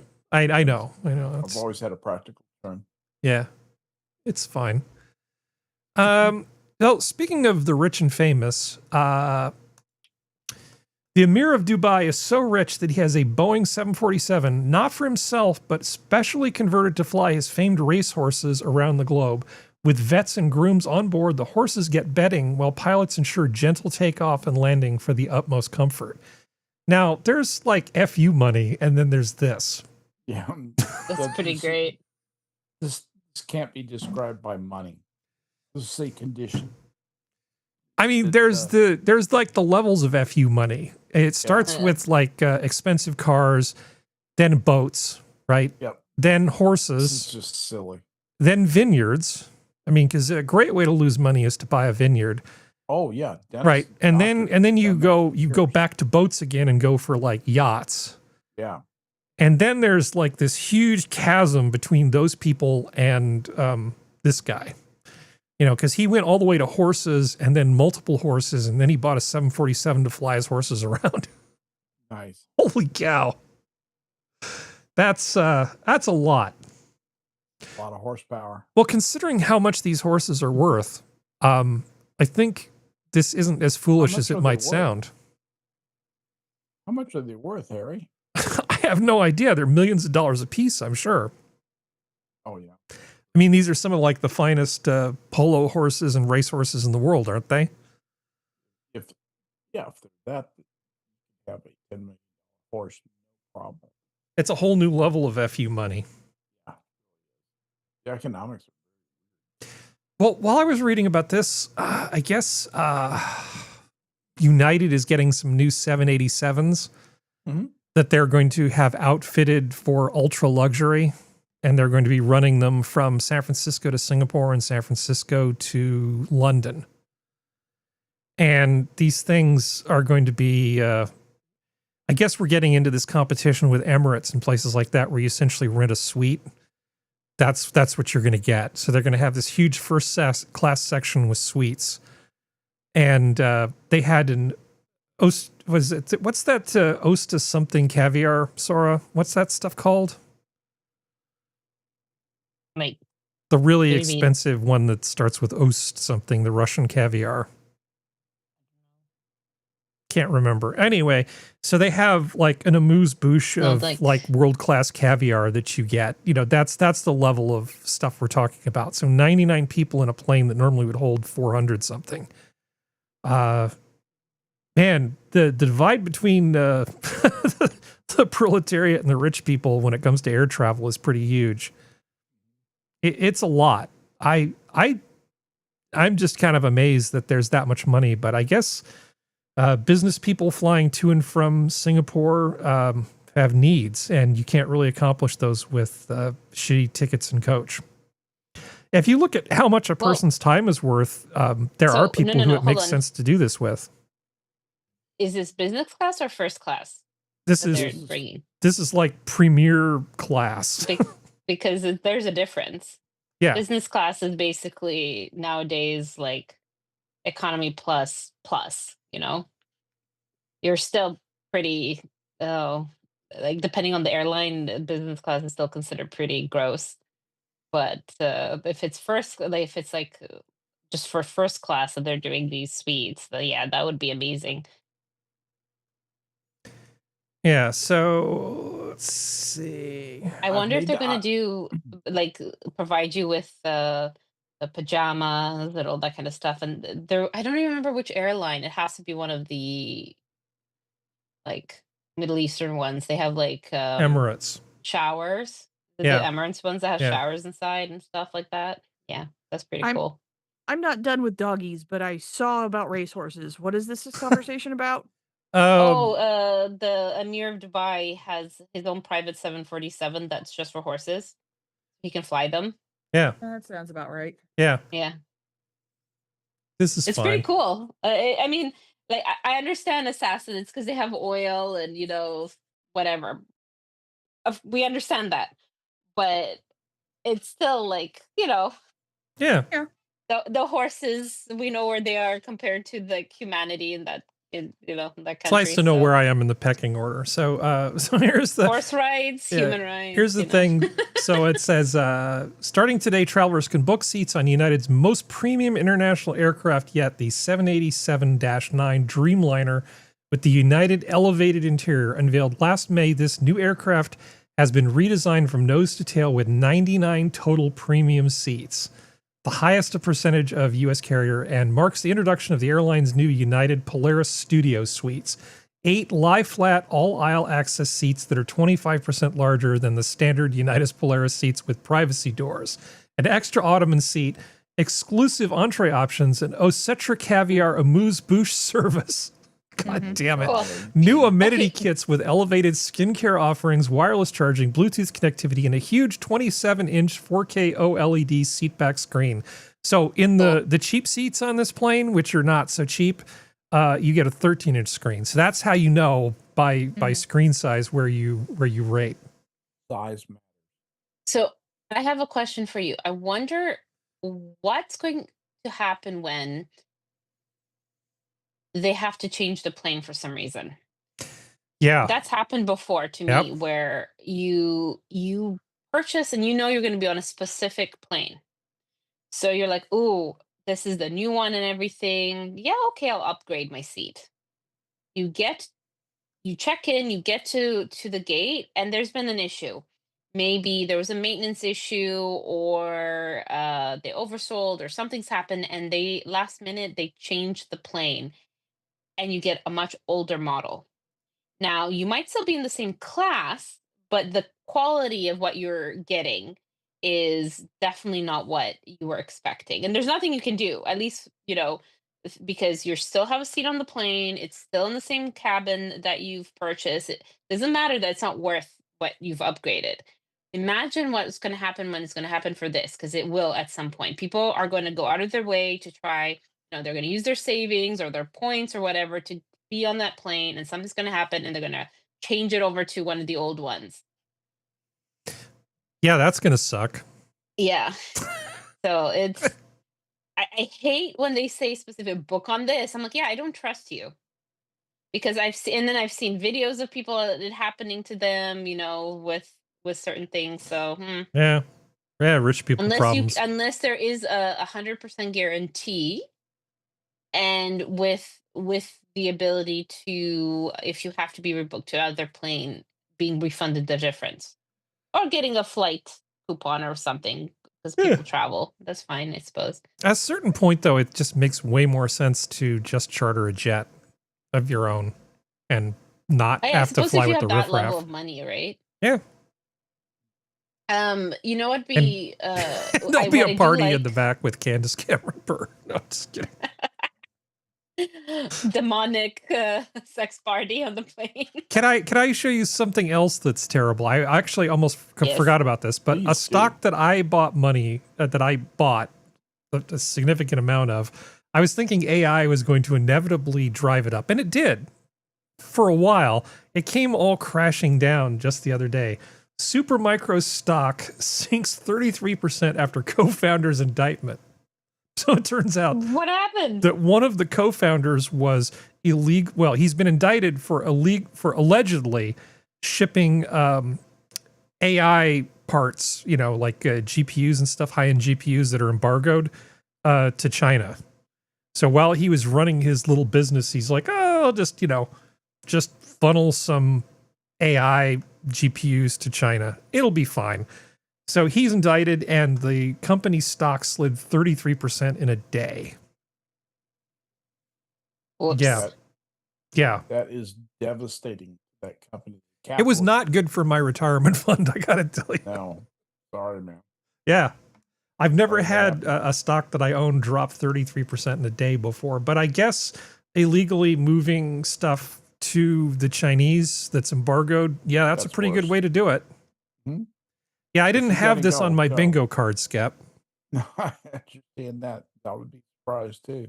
Yeah, a little surprised. People are people. They're Yeah. weak. Well, enough to talking about rich people problems. Let's Talk see. about poor people problem. Well, I'm more poor than I was. Okay, so let's see. I guess we could probably. I'm going to show you this. I'm going to show you this little YouTube short because it's extremely informative, and I always like to throw a little bit of educational stuff in here. So, the question before us is: how do people design CPUs, the chips that we're talking about? How do these things actually get designed? I found a short video that does an incredibly good job of explaining what the process actually looks like. So here you go. How do you design a chip? Like, is that a whiteboard? Like, what software are you working in? I'd just love to know. So the way that you actually type a chip into a computer is similar to software. So you write Verilog. Verilog is a programming language. It is a very parallel programming language, which makes it different than like C or Python or something. The mechanics of how you express the design are the same as software. And we have continuous integration, Git, all of those things. But like a program executes, like your Verilog program. We don't really run it, right? Yeah, exactly. Like, how does it run? We synthesize it. Yeah. Okay. So Synopsys and Cadence provide EDA tools. So EDA, you have to remember, yeah. Electronic just design humble automations. payments. Okay. It takes the Verilog and first turns it into a description of what are the logic gates that are involved, ands, ors, nots, and then. So basically, it's computer hardware as code. You write code in Verilog describing what the CPU is supposed to look like. The wires between them, and then it runs for days doing some really difficult algorithms. So gates are the first thing, and then even below that, it literally just produces polygons. It says like P-type semiconductor here, N-type semiconductor here, and polysilicon. And what you get out of it is basically the blueprint that gets photo etched with X-rays onto the silicon that produces the CPU. So, because no human being could just sit there with a drafting board and design all this stuff. It's just smart people writing stuff in Verilog, and then that spits out the design that turns into the CPUs. I mean, that's sort of in a nutshell. I don't think most people know much about the EDA space. No. Yeah. It's pretty fascinating. I mean, if you've seen pictures of even an early semiconductor, it's so incredibly complicated. You have to have tools to do this stuff, and it takes a very long time to do this. So you actually need, like Assassin was talking about, you need computers with those kinds of chips attached to them. You need like really complicated things that just run for days and days and days, and out the other end after you say, you know, here's the design for your new processor. You know, so easy.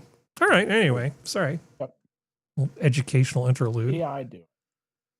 Yeah, just let AI do it. It'll be fine. We don't need to understand how the chips work, right? Not anymore. No. That's white knowledge. So here's a little computer stuff for you, Skep. And so this is some vintage cringe of the highest order. Okay, we still got everybody except Serenity, right? Yeah. Okay.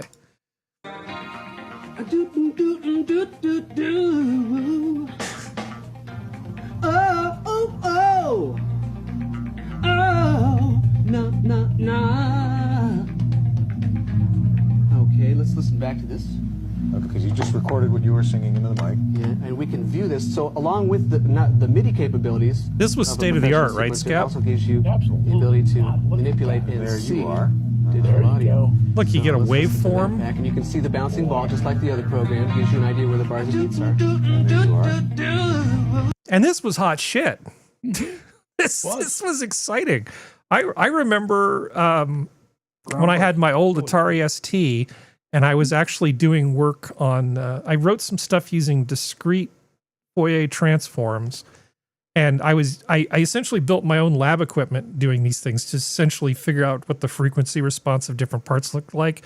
And I went around with another guy who, his father was a really high-end woodworker. And we were doing like building custom speaker systems and stuff. And I was using, you know, this kind of software to do this sort of work, except I wrote it all from scratch.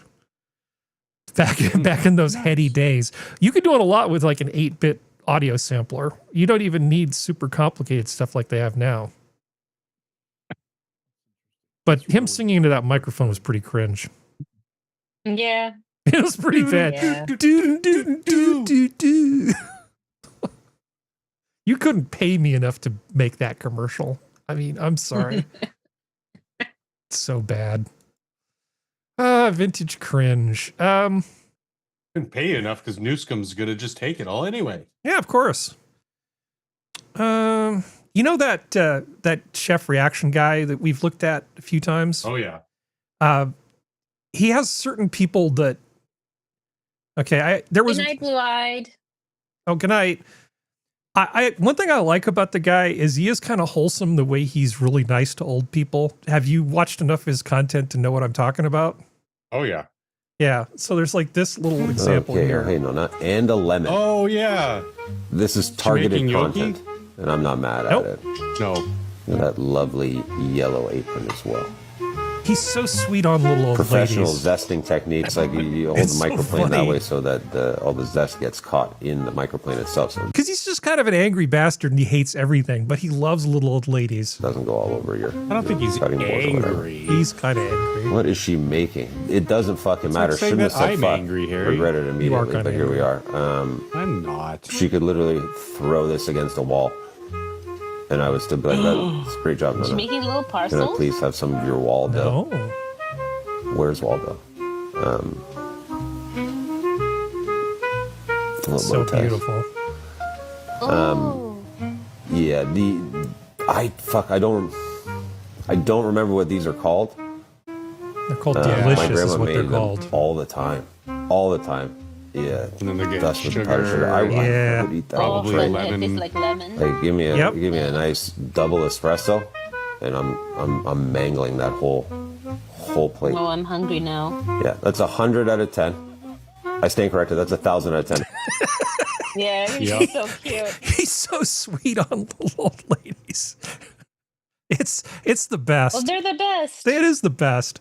I really love the 100%. pasta grannies. The pasta grannies is one of my favorite channels. Just like little old Italian ladies making soon to be lost shapes of pasta. Fantastic. Little old ladies are pretty fantastic. Mm-hmm. Yeah, He only takes down people who deserve to be taken down. clearly. Excuse me. I think he's pretty Jesus. fair. Yes, that was going to be my next statement. Was like he's completely fair. Like even some of the bad things that he's seen, he will give them their due when they do something right. Like, oh, this person's making something, and their first thing is making dough. He's like, oh, okay, that dough looks pretty good. But then they turn it into some monstrosity, and he will take them down a peg and be like, no, you're a monster. You're Oh yeah, I'm gonna do this without the sound, but yeah, he loves covering stuff by this guy. With the this is the pencil. Because sure, why not just make a giant thing that looks like a pencil? I don't And a know. notepad. This guy who makes these chocolate creations, it unsettles me. It feels like such a waste of food. Doesn't he kind of look like one of the aliens from Galaxy Quest? Yeah, yeah. I don't particularly like his. I mean, like obviously there's skill. There's skill. what There's comes clearly out skill. is there, but at the Yes. same time, it's just like, unless this was like, hi, I'm showing you this because I am commissioned to make this by this company, and so it's like it's still gonna go to kind of waste because they're just for decoration. But at the same time, like Oh, I love the stuff with the little old granny lady making the lemon Yeah. desserts. That's awesome. In terms of food stuff, well, I'm going to save this one for next time because I have another really good food one. But hey, Skep, Right here. in terms of metal, Sora was nerding out about the colors of the Mac laptops. The rose gold color pisses me off because it's the closest color to copper. I have some might call it a fetish. It's not really a fetish, but it's bordering on it for copper. I love the color of copper. If I had infinite money, I would absolutely Everything just would be take. copper-colored. I would take my Replace the MacBook skin with copper, and I would take all of this aluminum crap off, and I would have it remade in copper and spend then all put it day back just together. polishing himself. So absolutely keep my verdigris in check. Look at this workmanship. Look at that. I want copper gutters. I Yeah. love the fact that everyone has shit on the rose gold. Want to know what the color of my MacBook Air is? Rose gold. Rose gold. Yes. I just want it to look like copper. That's all. It's No, also very, very, very hard to capture that with paint. Yeah. This is a little aside. And a lot of things people want to use type things like rose gold or copper or aged copper or whatever.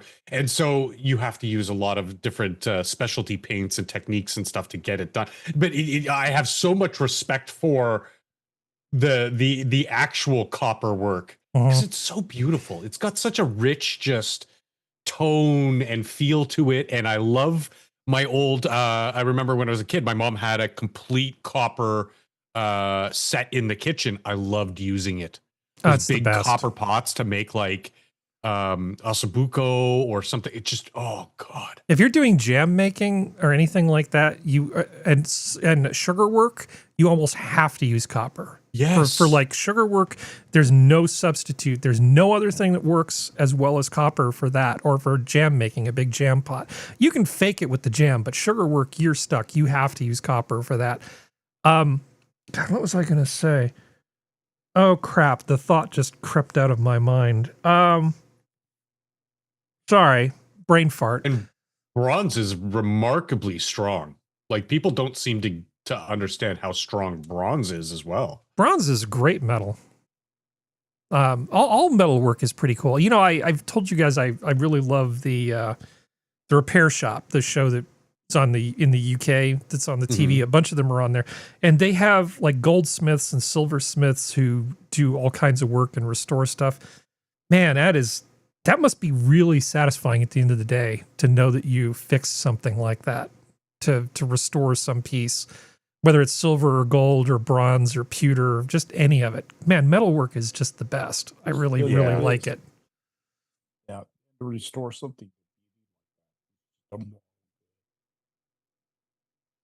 You're cutting in and out, Skep. I think you're too far.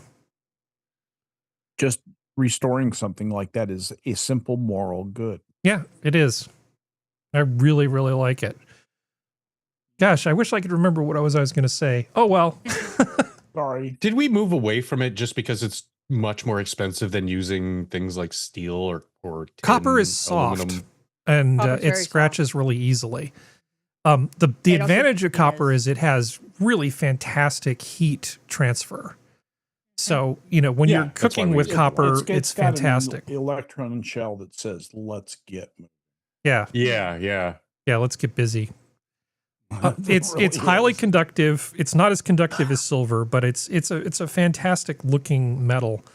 I secretly really want to make, and copper. The thing about copper is it looks good when it's shiny and new, and it looks good when it's got verdigris.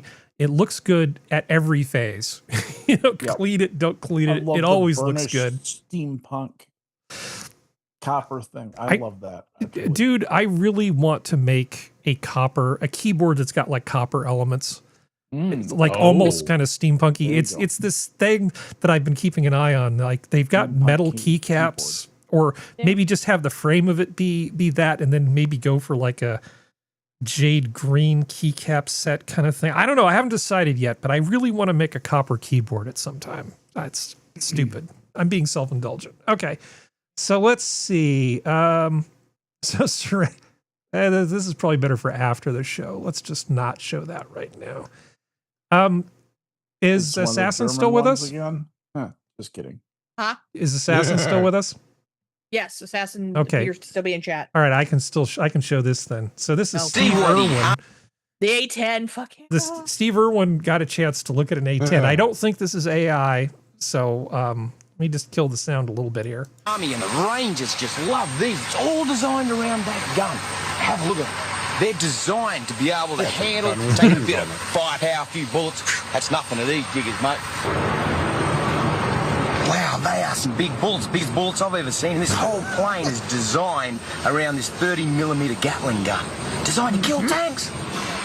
This is it, and very impressive. It's even got rifling in it, and they come out at a fair rate of knots. And you're looking at around about 60 to 70 bullets pew, pew, pew, per second. He's very It takes excited. about 30 to kill a tank. He's always very excited. They can take a hit. This thing, boom, blow that up. That can come off. No drama at all. In fact, in the Gulf War, they've lost a third of a wing. The old Warthog, mate, no problem. We can carry on the mission. Missing bits and pieces. Enemy fire, a few bullets. Doesn't hurt this thing. Keeps going. Bulletproof. Ooh. The Warthog. Not bulletproof. Bullet Even agnostic. the cockpit Yeah. is bulletproof. This whole cockpit area is surrounded by a titanium shell. So big, heavy-duty bullets can hit this. No problem for the pilot, mate. In he goes. And Assassin is saying it is real. He's like an overgrown child. I love the level of enthusiasm he has for the Warthog. Mm-hmm. This is really the correct response to the A10. Yeah. Totally appropriate. Awesome. Mm-hmm. Totally appropriate. That is an amazing airplane. So perfect for that role. Yeah. And they were so smart to put the TUES on there instead of putting a 20 on. That was so brilliant. That thing Yep. carries 1,350 rounds. Well, in the interest of time, we have done our 2 hours. So rather than gobble up the rest of the spreadsheet, I think we should just go ahead and call it and then meet back again in 1 week's time. That sounds good. So- Thanks for having us, Harry. It's Tell been you, fun. don't go anywhere afterward. I got a few things that are going to break copyright that are going to make you laugh. So this has been your Minions of the Zoo for Saturday. Thank you, channel. Thank you, chat. The zoo is closed. Good night, everybody. Good night, everybody.